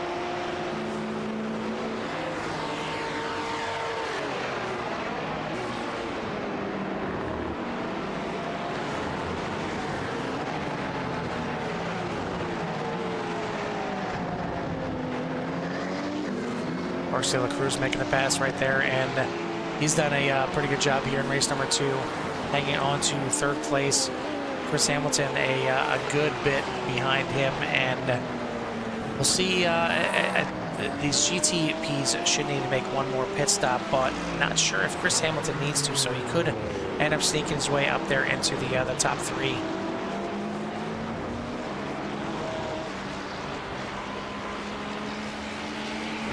Short incident there for a second for Jimmy Covert, but I don't see any incidences at all.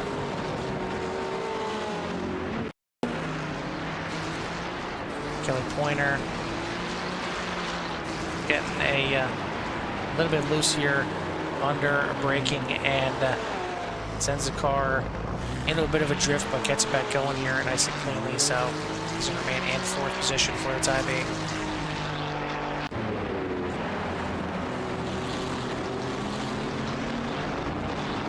Mason Smith making the pass on Craig Potter, who once again stayed out the longest by a good margin, by 2 laps longer than Dane Simpson, 3 longer than John Nominger, and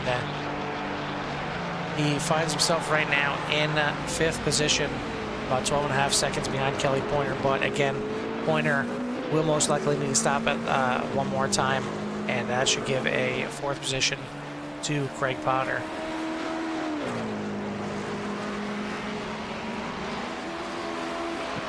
Certainly good to see Dominique Ford still out there. Certainly we've seen him before have some incidents and end up just dropping out of the race, but he knows he needs every little bit of points to get himself back into the mix of this thing, and a first place in the first race, second place in the second race will certainly help that effort. It doesn't help that he's going to lose his second race to Mason Smith and only beat Mason in the first race by 1, but either way, it's a good run here for the 91, and hopefully he sees this thing all the way out, as we are down to the last 17 minutes here tonight in the 90-minute race. We're down to, looks like 5 drivers left here in the GTP field, being Mason Smith, Dominique Ford, Porsche de la Cruz, Chris Hamilton, and Tim Ponzi making his pit stop right now. And then in the GT3s, looks like we are down to 7. Actually, yes, 7, as looks like B.V. Shavasam has retired it as well. David Tilford back there, and he is 1 lap down on the entire GT3 field, and man, it's not a position that we expected to see him, but with everything that's going on for him tonight, not surprising, I guess. I mean, it's just one hit after another for the points leader, and going to be tough to leave here as the points leader with everything that's going on. But Jimmy Covert looking to make it 6 different winners out of the first 7 races. I keep saying this is round number 6. This is actually round number 7 now. We are in the second half of the season as of this race.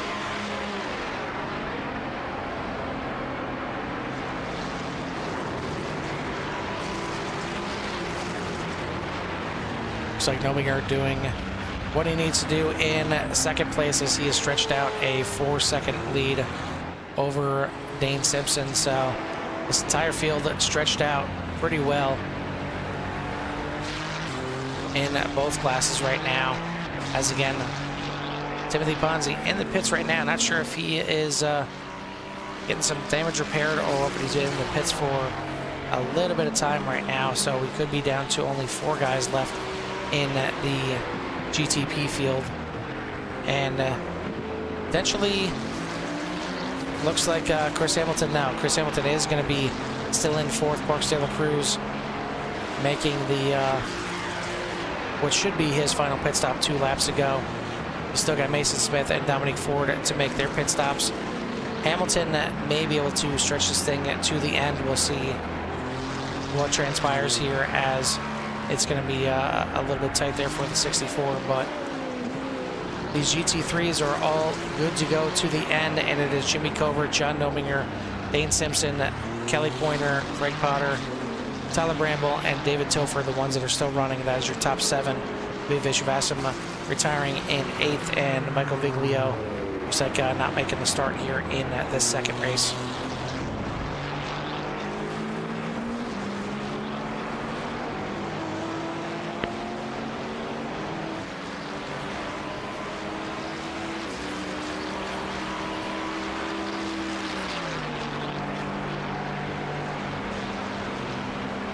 Leaders on screen right there as Mason Smith makes the pass on Jimmy Covert, and Jimmy's got to be thanking him for that. It's one last lap that he's going to have to run here tonight. Get this thing over with. Certainly would love to have one less lap in that first race to grab the win and potentially go back-to-back here, but as it stands right now, still looking at a good run here throughout the entire night, and especially here in race number 2, looking to grab the win as he has been very consistent and running right about in the mid-35s here for quite some time, compared to everybody else running in the high 35s or low 36s. Only one doing anything better right now is Kelly Pointer, but he's coming to the end of his fuel stint and going to have to bring it in pretty soon.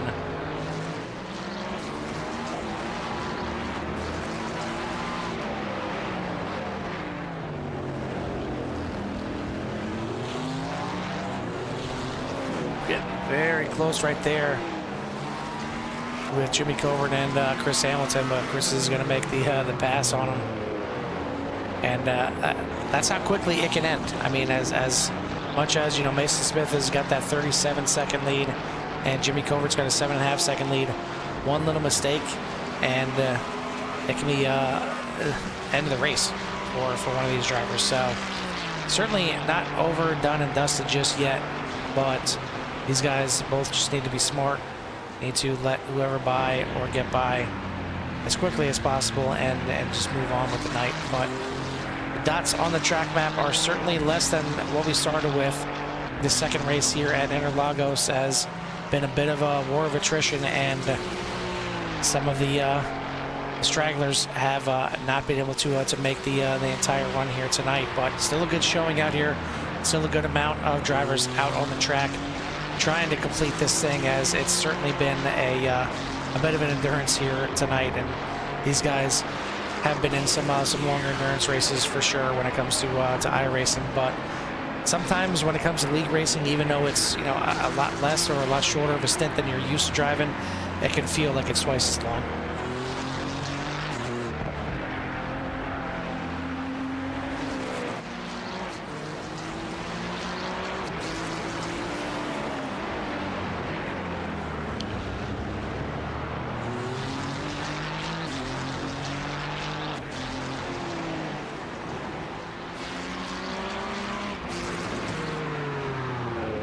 Less than 11 minutes to go now, and I just want to thank again our sponsor here for the series, Excel Services Inc. and Tim Ponzi for helping that sponsorship come to life. And if anybody's looking to sponsor for next season, as we're looking at the same thing, looking at having at least 3 series, if not 4 series, for the start of 2024.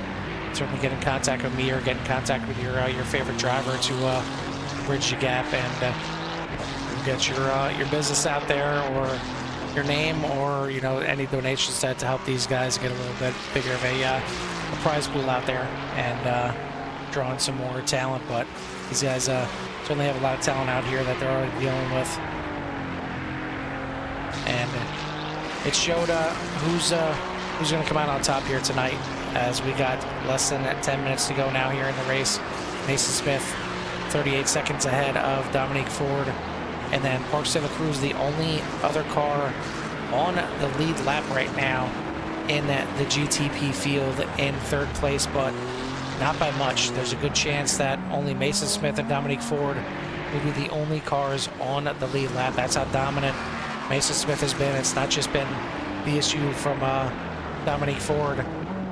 He's just been lights out right now, and really bouncing back after that first race, and wants this win here in race number 2, and doing a good job of taking the reins of it. As you see right there, Dominique Ford making the pass on Jimmy Covert, who has himself bounced back big time here in this 2nd race, out to an 8-second lead.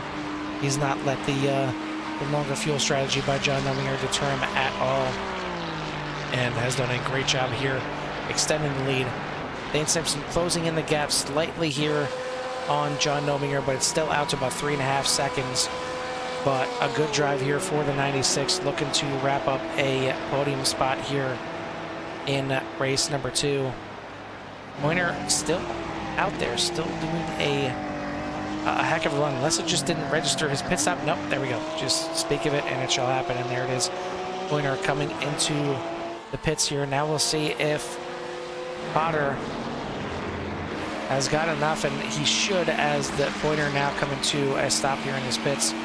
Potter should be able to move himself back up into 4th position here. And another one that's just, kind of slowly and methodically made his way around here tonight. Certainly had some good battling with Dane Simpson in the first race, and even a little bit here in the 2nd race. And looks like he's going to sneak away with a 4th, as Pointer coming out of the pits right now, but it's going to be behind the 616 of Potter.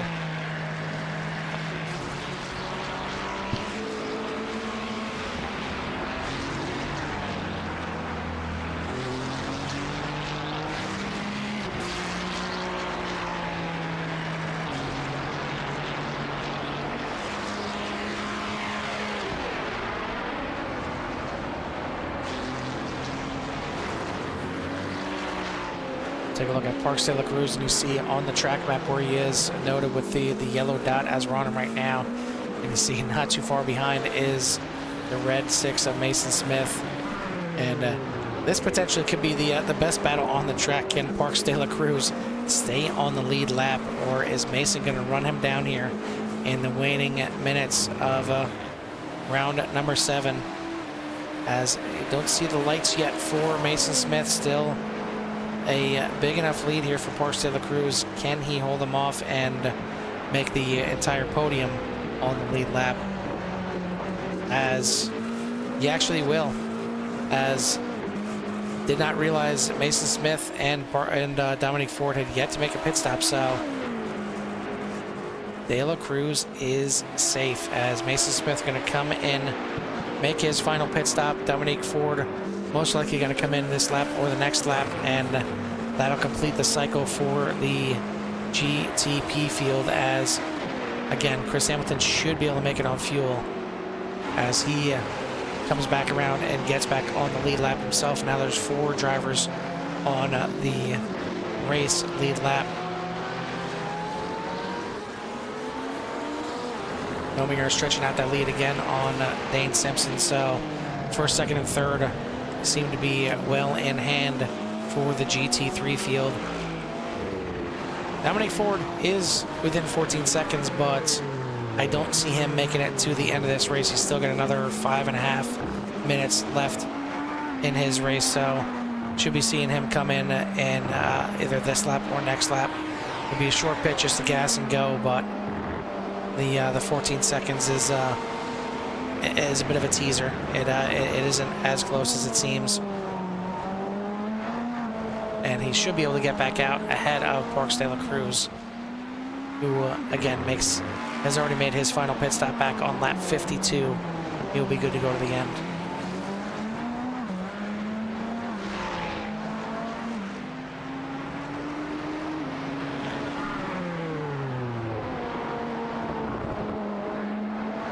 So we'll keep an eye on the 91, see if he brings it in this time. As I guess, give him credit, he's got it down to almost 13 seconds on this little run as he's on short. We're down under 5 minutes left in this race now.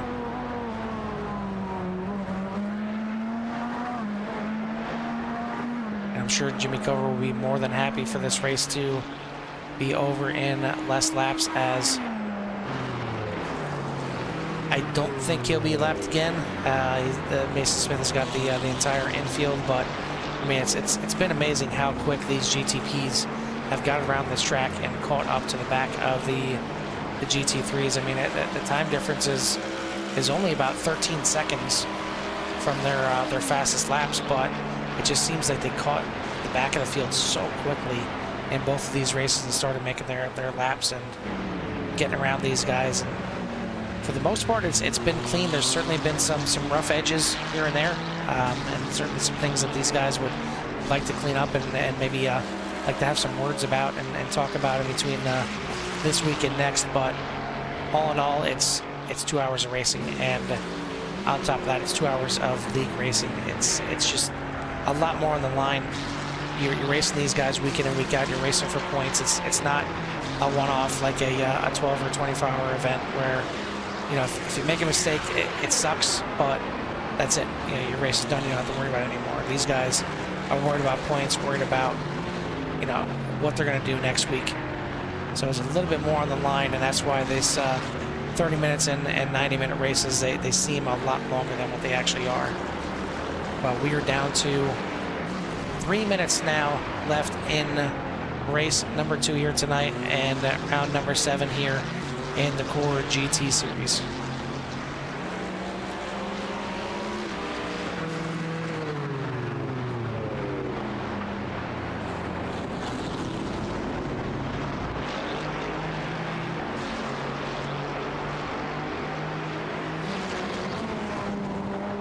Dominic Ford trying to make a liar out of me, and I'm going to try and stretch this thing to the end and keep this this lead within 15 seconds, as it's under 14 seconds right now, and should be coming up on 2 to go this time by. Certainly not going to be 1 to go for Mason Smith, as we'll switch over to him and take a look at Barney from what you can see here in the lights. And he is not moving. He is not waving the white flag just yet. And Dominic Ford is now going to go ahead and bring it in with 2 laps to go in this race. Should still have enough of a lead over Parks de la Cruz to hold on to 2nd place. But it is all Mason Smith here in round number 7, looking to bring home another win here on the season, as coming into tonight, it's been a little bit. I mean, he won last week at Hockenheim, but before that, it's all the way back at race number 1, and it feels like it's been a while since we've seen him go back-to-back. He's certainly got the speed and the pace and the consistency to do so, but it just seems like it's been maybe longer than expected. Certainly probably helping out with James Pierce not being here tonight to give these guys an even tougher test here under the lights. But Mason Smith going to come around the final corners here and take the white flag here at Interlagos one more time around, one more trip around, and catching up to Jimmy Covert as well. I thought it was going to be close, but I thought Jimmy had enough pace to get this thing done. But looks like he will gladly go another lap down here, as Smith going to go around the outside of Bramble, and now going to go around the outside of Jimmy Covert, and this will be the white flag for both classes here. And Jimmy enjoying a 17-second lead here, as John Omier had a bit of an excursion here, just maybe forgetting where the braking point is, or just going a little bit deep there in the last sector, and that cost him quite a good chunk of time right there, because that is a spot where you don't want to be giving up any kind of speed at all heading into the long run down to the start-finish line. Just a couple more corners to go for Mason Smith, and really this is the last tough corner he's going to go through, and takes it with ease, keeps it plenty on the track.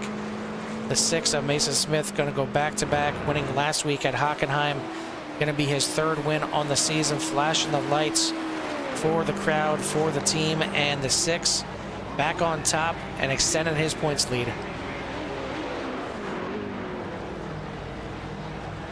Right behind him, Jimmy Covert coming by, flashing lights. He is going to win the GT3 race here for the 90-minute version at Interlagos.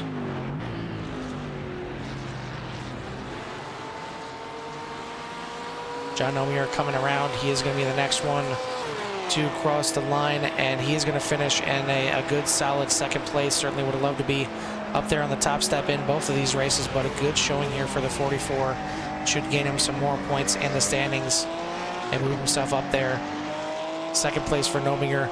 Dane Simpson doing a fantastic job here tonight as well, bringing home in 3rd place for race number 2.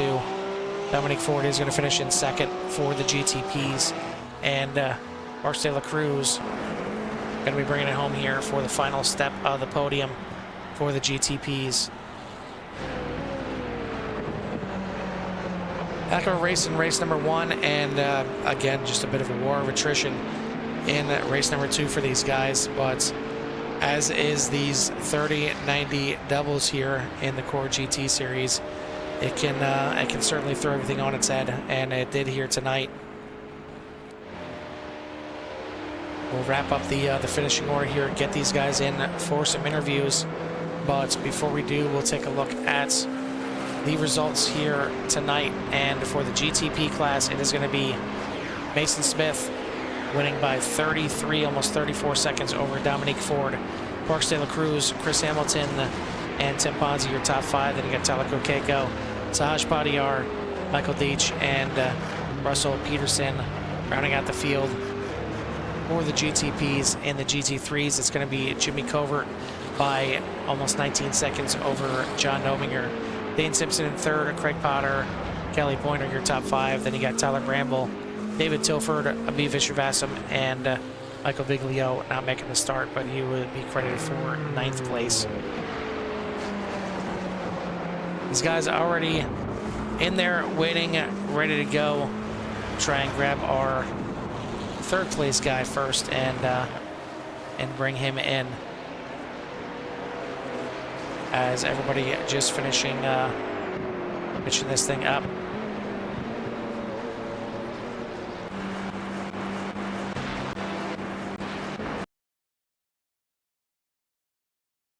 So with that being said, we will go ahead and bring in our 3rd place finisher here tonight in race number 2. That is, since I was talking to Ponzi. Yep. There we go. Okay. Yeah, and you were talking to these guys. Now I brought you into the booth here. So yeah, this is it's going to be the 35-year-old Parks De La Cruz finishing in 3rd in race number 2. And Parks, you guys were supposed to be at Sunrise here. You end up having a full race in the dark. You had a little, I guess, breather race before this with the 30-minute race, and did it give you enough of an opportunity to kind of get a feel for not just the track, but how these GT3 cars are going to be out there, and what you had to do here for this night race? Yeah, it gave me a good idea of what it was going to be like, and it was going to be carnage at the start, which is both correct on both races. And so obviously just had to try and survive and work my way through all of that. Oh my goodness. He certainly did, and that's what the second race seemed like it was. It was a bit of a survival race. It was a kind of a true endurance race. So what was the strategy for race number 2? I mean, just surviving. I mean, was it anything else that you had to worry about with the car, or was it just kind of getting around those GT3s? Oh, it is only the GT3s. Usually it's actually fun, you know, to lap the GT3s. But here it was just work, because a lot of the times you're coming in into a heavy braking zone and the track is tight, and if you're in sector 2, the corners are slow and tight as well, so you just barely have like 5 miles an hour on the GT3. So it was definitely just trying to work through all the GT3s as efficiently as possible, especially when you're under fire from Chris Hamilton behind. Yeah, it was kind of going to be my next question, how tough it was going through the infield here, and how much patience you needed to use, because it's very, very little chances to make passes in the infield. Oh. Yeah, at the start of the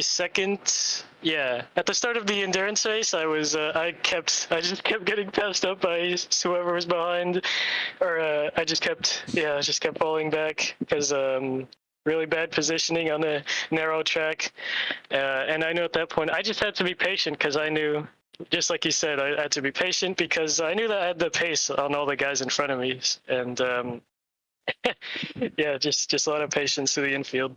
Well, that's definitely the key word here tonight, especially for a 90-minute race. The patience paid off, and it paid off for a third place. So, are you happy with the third, given everything that's kind of worked out here tonight? Absolutely. I'll always take best of the rest when you're like a second slower than Mason Smith and Dominique Ford. Well, that'll certainly do right there. So, congrats on your third place, a podium spot here tonight. Anybody want to give a shout out to or thanks to before we let you go? Chris Hamilton, Jesus Christ, man, stay away from me. Oh my God. And then also just, I guess, shout out to Ponzi and Kokeko, because they had really bad times, and I hope they have better luck next race. And 212 Racing, of course. All right, well, congrats on your third place here tonight. Now you get to breathe a little bit and go back to 45-minute races come next week for a little bit before you get the stress of a 2-hour finale. So yes. Congrats again, and we'll let you go celebrate. Thank you very much. At your third place finisher in the GTP for race number 2, 35 of Parks de la Cruz. Second place here in race number 2 is going to be the 91 of Dominique Ford. And Dominique, you had a fantastic run. We talked to you in between the races in race number 1, and kind of has stressed it out there maybe a little bit with Mason Smith closing on you. Was there any kind of stress? Was there any bit of you looking over at Mason Smith coming out of the pits when you had the incident there after the first pit stop? This whole race was really fun. But I don't know. I was worried a little bit. I know me and Mason were basically on the same pace like all race. Like we were basically neck and neck, and we had a little battle there between GT3s and all that. I don't know what happened coming down the hill on the exit. I just spun it and hit the wall. I'm not too sure, but it was fun. Yeah, on the broadcast, it looked like maybe he grabbed just a little bit too much curb there in turn number 2, and it just kind of upset the car and looked like you had to gather back up, and then all of a sudden it just snapped on you. Was it a meatball, or was there just a lot of damage that you had to bring it right back in for the fast repair? It wasn't a meatball, surprisingly, but it was enough damage that I couldn't even turn, so I had to come in and fix that. I couldn't leave it like that and continue. Okay. Yeah, makes sense for sure. And I mean, like you said, you and Mason were both on right about the same pace. I mean, even though you were 30 plus seconds back, it didn't really waver that much between you two guys. So I mean, if you didn't have that mistake, you guys were right there, and you could have battled for back-to-back wins. But how does it feel coming out of here with a first and a second? Given the early season, kind of ups and downs, and the fact that you're out of the top 5, but now this should bring you back into it. Well, I'm hoping that I can continue this into Daytona. I missed the I was sick for Montegi, and I left Magny Course for the same reason, and I'm hoping that I can recover. I know at Hockenheim, I really wanted to win that race after coming back from Montegi and Magny Cours, but I don't know. I'm hoping that maybe I can squeeze a P3 out of this situation. Really hoping for that. Well, given the talent that's in this field, I think anything close to the top three is a good finish, let alone in the point standing. So you got a first and a second here tonight. We already talked about your first, second place here tonight. I mean, I'm sure you would like to have both wins, but either way, it's going to feel like a good night. Yeah. Oh yeah, it feels great. Like you said, you know, it was really close between me and Mason. I was trying to save fuel. I was crossing my fingers and hoping maybe I could save enough fuel, you know, and maybe get him, you know, after he does his pit stop. But I was about half a gallon short, so I had to come in anyway and pit. Yeah, but, I seen that. I was going to call it out on the broadcast. I'm like, he's still going to have to pit, and then gets the 2 laps to go. I'm like, well, maybe he's going to make a liar out of me, and then all of a sudden he came in on 1 lap to go. So yeah, I just still couldn't quite make it. I think if I would have been able to, you know, save throughout after my first incident, if I was like saving then, I would have been able to catch him by the end. I think I would have got him. That would have certainly been interesting to watch, but a good run here tonight, and we got some good racing coming up. Like you mentioned, Daytona coming up next week. But for now, you have 2 good races here tonight. You get yourself most likely back up in the top 5 and maybe up even further in the points. So congrats on that. Anybody you want to give a shout out to or thanks to? Well, like always, I know it's just you today in the broadcast, but, you know, thanks to all the other guys that come in here and chime in on the broadcast. I haven't been in here much, but hopefully that will change throughout the rest of the season. But, you know, you do a great job, and I'm excited to go back on the broadcast. Shout out to Mason, you know, did a great drive here, went about 30 seconds. Insane, but really good racing when we had our chance to fight. And shout out to the rest of the field. You know, this is IMSA racing. It's not the most exciting, especially, you know, overtaking GT3 cars. It can be very hectic, but everybody kept it clean, and it was great racing overall. Absolutely. Well, congrats again on your success here tonight in both races, and we'll see you next week at Daytona. Yep, likewise. Have a good night. That your second place finisher here tonight in race number 2, the 91 of Dominic Ford. Now we'll go over to your winner here in the GTP class. Certainly made it interesting in race number 1, and did everything he could to reel in Dominic Ford. Did the same thing in race number 2 after, I mean, you charged through the field at the beginning. I mean, before you knew it, I think it was 3 minutes in and you were up there in second place already.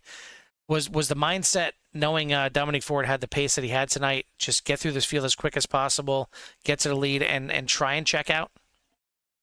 Definitely was by the first race, the sprint race, because I know it's definitely like an intermediate track, and it's a lot harder, and I know this track from experience from driving, you know, the GTs and such. So it was really an advantage for me, and I know Dom, he tried to save at the end and try to gain something, but yeah, it was unfortunate of what happened earlier. But it was a really good race, and I'm completely happy with the result. Yeah, I mean, you got through the field, but unfortunately, it looked like you drug Dominique through right with you in the beginning, and you guys had a heck of a battle. He made the pass on you briefly in traffic. Were you kind of worried at all, given the fact that he won race number 1 and had some pace in there when he made that pass on you earlier in lap traffic? I was not worried because I know it's easy to like fuel save behind another car, and him and I had equal pace, so I had no worries, and I just try and keep it close to him as much as possible, and yeah, just outlast him throughout the race. That's exactly what you did, and with his mistake, gives you a nice buffer for the second half of that race, and you're able to cruise out there to a 30-second win. And your third win of the season, you go back-to-back week-wise. Certainly, 2 races in between, but 3 wins now on the season, and we're in the second half of the season. You get to stretch out your points lead with a second and a first here tonight. Do you feel good going into the second half with what should be a decent-sized points lead with Daytona coming up next week? I do feel good, and And I want to mention Daytona because I know everyone can have a shot at winning. Just with the track being 70% oval, 30% road, I think it's going to be a thriller, and I'm really excited for next week to get on Daytona. Yeah, it'll be interesting, and we'll see who is back out there on the track if we have Pierce and some of the other guys out there as well to make it extremely interesting, especially for the second half in the points. But good night here for you tonight, second and a first. So you keep the ball rolling here after the win at Hockenheim. So congrats on that. Anybody you want to give a shout out to or thanks to? Shout out to you because I heard that you were just a solo broadcast, so props to you for staying on there for almost 3 hours. and to my family, mom, dad, uncle, aunt, grandma, grandpa, everyone was actually watching, and I thank them for my support for this. Well, you guys certainly put on plenty of action here in the first race, and for the most part in the second race here, so it made the broadcast a little bit easier for me. Certainly never that easy with a single guy up here, but congrats on the success here tonight. We'll see you next week at Daytona and see if you can keep this run going. Absolutely. At your winner here in the second race in the GTP class, the 6 of Mason Smith.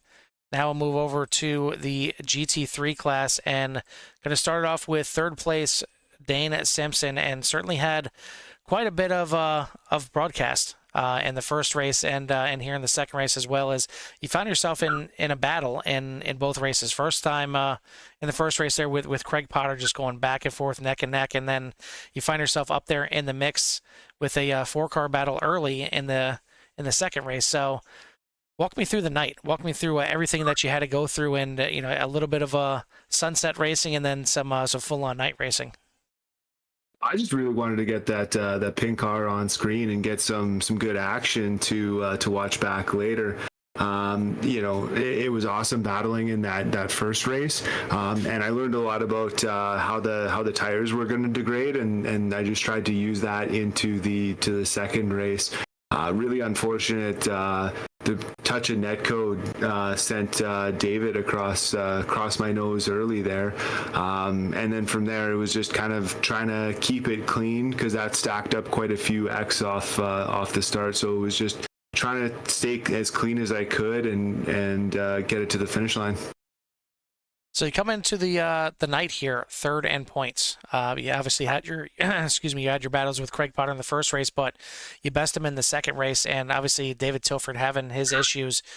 Nobinger, finishing ahead of you could potentially bring him up above you in the points, but you got to feel pretty good now, starting the second half of the season here, heading into tracks like Daytona and some other ones that you may have some familiarity with, to maybe make a run at this thing. Yeah, absolutely. I think the big thing for me is to try to score those bonus points where I can. As always, I mean, I'm notorious, and this race was no different. I ended with 16X, so going into the next few weeks, keep those X's low, try to just put in good qualifying points and score those points where I can and get podium finishes. So obviously next week being Daytona is going to be a fan favorite as well as a driver favorite. A lot of guys have a lot of time at Daytona, so could be most, if not the entire field, feeling like they have an opportunity. Is there any other tracks on the schedule that you're kind of looking forward to maybe sneak out and grab that win here in the season? I think Daytona might be a really good opportunity for me. Just grabbing the list here. I know there's at least one track. I'm missing Le Mans for sure. Indianapolis is one it's got a nice flow that I think trips people up a lot. So if I was gonna make a play for it, maybe Indianapolis. All right, well, we'll have to see. That is going to be close to Christmas time, so maybe an early Christmas present for Roxy and the 96 team. But a good job here tonight. You grab your third place, you grab a podium spot, you get some TV time for sure for the cool pink paint scheme out there. So anybody you want to give a shout out to or thanks to? Yeah, folks who watch at home, to you guys, well, I guess it's just you today, put on the broadcast. one of my favorite things to watch it back and see what happened to everybody else throughout the race, and just all the guys who come out and put so much effort into driving every week and have such good competition. Yeah, absolutely. It's fun watching you guys week in and week out, and I'm more than happy being up in the booth and being on the track, because it's I mean, as close battles as I've had in the GT4s and seeing the GR86s. I mean, you guys are starting to do the same thing now in the GT3s, having the close, just back to back cars going around the track lap in and lap out. So congrats to you guys for doing everything that you do. So we will let you go and start getting ready for Daytona. I'm sure everybody's gonna have that one on their checklist. So good luck to you, and we'll possibly talk to you next week. Thank you. We'll talk to you then. At your third place finish in the 96 of Dane Simpson. Second place here in race number 2 is going to be the 44 of John Nominger. And John, quite a bit of TV time for you as well, as you were just in the midst of all kinds of racing in race number 1, and then looked like it was going to be potentially a 4-car battle, then dwindled down to 3, then back to 4, and then all of a sudden we noticed that you were kind of saving fuel a little bit, and you ran a little bit longer than everybody else, but it didn't pan out as Jimmy was just on another level in that second half of the race. Yeah, I had a kind of idea about just taking right side tires, so I finished with the left front at 17%. Well, that'll certainly do it too, and that'll be a reason why you're dropping back as quick as you were. But you're able to hang on to second place either way. I mean, you came out there and it was close with Dane right behind you, but you had just a little bit more pace, and for once we were able to see see you guys kind of spread out from each other. I mean, what was it like in the first race, just being so close, and even the second race, 3-4 you guys just so close for an entire lap? So the Porsche apparently gets 0 draft whatsoever, because I could even have a little bit of a run on Jimmy coming out of that final corner, and it just wouldn't get any closer to him. Like, it didn't matter. It was, so pretty much I knew if I was going to pass Jimmy, I was going to either have to get one hell of a run out of 1 and 2 and then send it into 4, which I don't like doing because I always get those off tracks there, or it was just, I'll just sit behind Jimmy and it is what it is. I'll take second. Yeah, it seemed like, at least for Dane running in the Porsche as well, that the passes and that the moves that he was making was in through 1, 2, and 3 there. As it seemed like, the Porsche didn't really have the speed on the straightaways compared to the Ferrari for sure, but under braking and kind of rotating through the first section there, it was a little bit better. Were there any kind of hiccups or issues other than just the raw speed for the Porsche out there tonight? Like I said, other than the stupidity of not taking, if I'd have thought about it, if I'd have taken all 4 on the first stop, it would have been fine. I got lucky with both Dane and Jimmy spinning coming out of the pits. I missed my pit box. I should probably have had a penalty for speeding, because I was doing about 60 when I crossed the line on the first pit stop. Well, we can certainly go back and reissue the penalty if you'd like. I mean, hey, iRacing said that it wasn't. I dropped it down to like 40 for a second or two. I was like, oh, okay, because I thought I had the limiter on, and apparently it got clicked off. I did manage to flash Abby once. Hopefully that made it into the broadcast. Well, a He good. immediately goes, really? I was like, absolutely. Well, good run here in both races for you. You come out with a second in this race right here. I mean, just again, Jimmy on a different pace than you here on the last run. Regardless of tires or not, he was putting in some consistent runs. But what was it like in this second race when it comes to dealing with those GTPs, especially through the infield?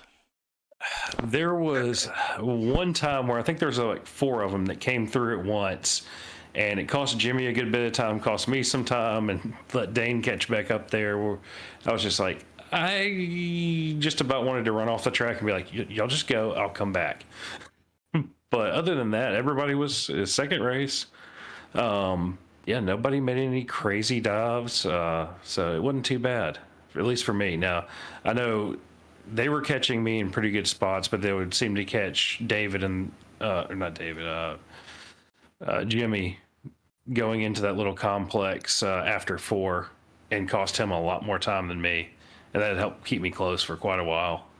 Yeah, it seemed like that's what kind of brought everybody together is once the GTPs got kind of mixed in there and even allowed for some passing back and forth. But you guys did a phenomenal job, and again a good second place finish here. Is you strung a few good races here together and should be moving yourself maybe up the standings a little bit more. How do you feel going into the second half of the season? Sometimes just kind of taking it easy and not trying to push the car too much is actually turning out better. So we'll see how it goes. Daytona should be a lot of fun. Although I got a feeling I will not be in the Porsche for Daytona. That straightaway speed that Merc might have to be the choice there. There you go, a little inside information and changing manufacturers. So sorry to the Porsche, and maybe we'll see the Stella Artois Mercedes out there at Daytona. But congrats on the second place finish here tonight. A good night overall, and I'll give you some time to give any shout outs or thanks that you have. Obviously, Carl, thanks to you for doing this. I know you had to be in the booth by yourself. I figured either me, Jimmy, or Dane would do something stupid at some point and help out. But hey, you guys screwed me. We actually had good races. Thanks.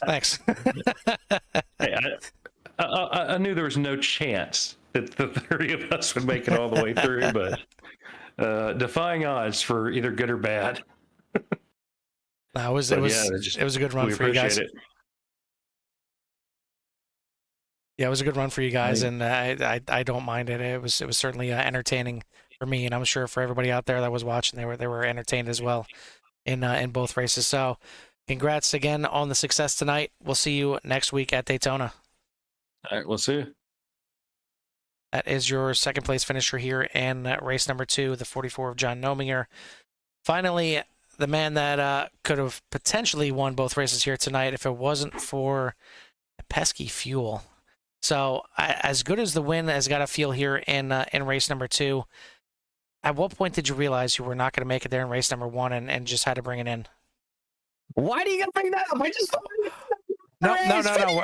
We got to build. We got to break you down before we build you up. Okay. We start with the negative. I led almost every single lap on that first one, and I was getting close to the end, and I was like, man, I swear we could go the distance. And more and more I looked at it, I just would have got maybe to like the last corner, like up the hill, and I would have started running out of gas anyways. So to just kind of not put myself in that situation, I just kind of, it is what it is. I burned up my fuel. I didn't save like I should have, and I had to go into pits and make that call and kind of relinquish the lead, and I didn't have a big enough gap over John or Kelly, so I was able to. I had to go in, take some fuel, come back out, and finish it. So, it's just part of racing, and it was good to be out front. A couple little small incidents. I had a little tap there from Kelly in the rear, and I had a tap from, I think it was Tyler Kokeko in the turn 1, and that was always fun. But no, it was first race was okay. A little disappointed kind of myself because I used too much fuel, but it was a lot of fun racing the guys up front. And then definitely the second race, the 90 minutes. Obviously that was going in the back of my head. If I couldn't make 30 minutes. How was I going to make 90 minutes and only stop twice? So that really played a big role, and kind of slowed down just a little bit and jug around the little corners. Just try to keep it nice and easy. I took tires the whole time. Talking with John Nobinger, he only took rights, and I really paid off towards the end when his tires got to the lower part of his wear and tear, and pretty much just was able to walk away. Even after some of the mistakes I made, I know that myself, John, and Dane, like something happened in that last pit stop. I spun out, leaving the pits.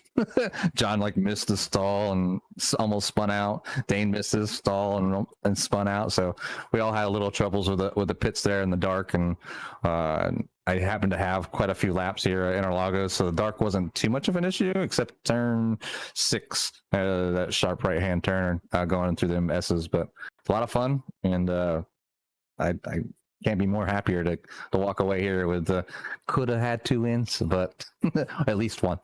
Yeah, absolutely. One kind of helps the other.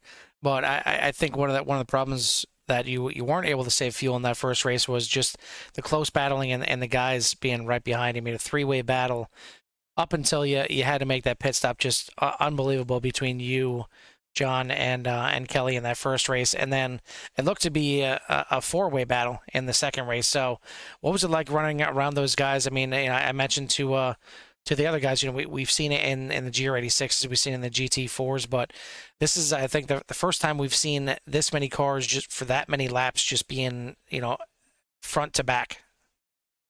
Yeah, I mean, a good portion of the GT3 drivers, I know, we're really close in like skill level as far as driving these cars, and it really does make for some great racing all week long. We were sharing, lap times, turning points, just kind of going back and forth, helping each other out to be better.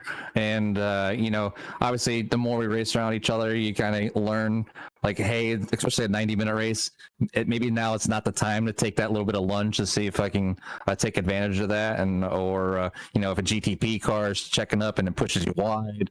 I think it was Kelly at one point, he went around me and I let him go because I got kind of wrapped up with some of the GTP cars, but then him and a GTP car got together, I think, coming out of the final turn, which like ruined his race. So, it just got to take your time, and then especially the endurance races, and just as well as I do that anything can happen.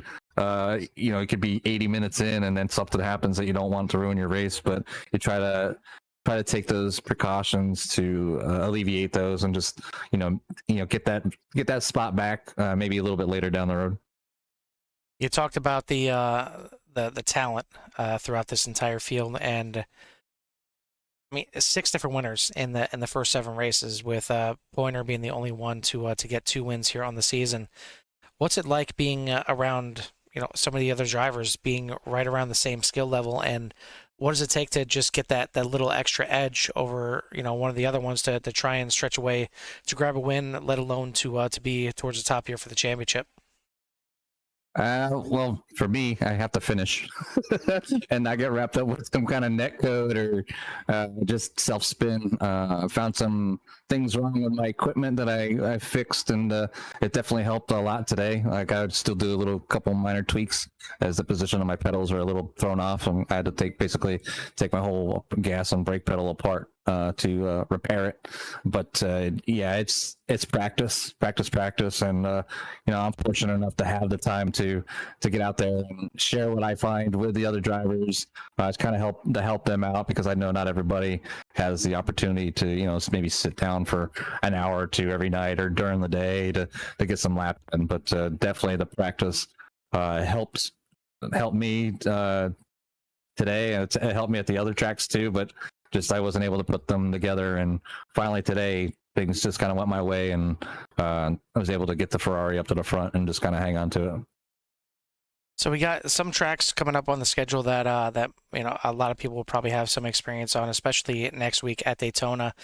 Are you more looking forward to tracks like that where you've had your share of time on, or are you looking more towards some of the tracks that we haven't touched that much, like Catalonia, Indianapolis, or even Le Mans, to maybe kind of catch the rest of the field off guard with a little bit extra practice and a little bit extra time to get the advantage? Well, all the tracks coming up on the schedule I've been to and have pretty good experience at those tracks. Daytona, we've had the 24-hour wins for the endurance side of the house. I've got a few like LMP2 official series wins there. Barcelona for Catalunya, it's a tricky track, but if you put the practice in, it's a lot of time to be gained in a lot of areas people probably aren't realizing. But there's definitely, I'd say, I will share as much as I can with everybody about how to get around there. That is a very fun track. Silverstone, it's like a love and hate relationship with that. If it's just like a few other tracks, but I'd like Silverstone. Indy, a lot of people don't like it, and I don't know if it's just because it's flat, but I don't have any problems with Indy. Le Mans is it's going to be a little bit different with a lot of the long straightaways and a 2-hour race. It can come down to maybe a little bit of fuel saving. There's a a time not too long ago. Me and you were battling there, and I was able to save enough fuel to beat you out just by a little bit to take away a win at another series. But it was a lot of fun. But definitely looking forward to the rest of the season. I hope the guys keep coming out. All 8 drivers that were out here tonight. I really hope that everybody continues to come out and put on a good field and show for all the fans out there that tune in to CRN. See, it starts with me breaking you down after giving up the first win, and you come back and break me down after giving up a win myself. So it's full circle. Well, congrats on the win here tonight, and what could have been a heck of a night with 2 wins. But either way, you get one of them done here. You become the 6th different winner in 7 races. Anybody want to give a shout out to or thanks to before I let you go? Just a shout out to all the drivers, yourself. I know it was a long night up there in the booth by yourself. We were talking, me, John, and Dane were actually in the same room. Said, if we crash out, we're going to go up to the booth. Well, we didn't crash out, so they ended up on 2 and 3. So. Yeah, I told John, thanks for screwing me over with that.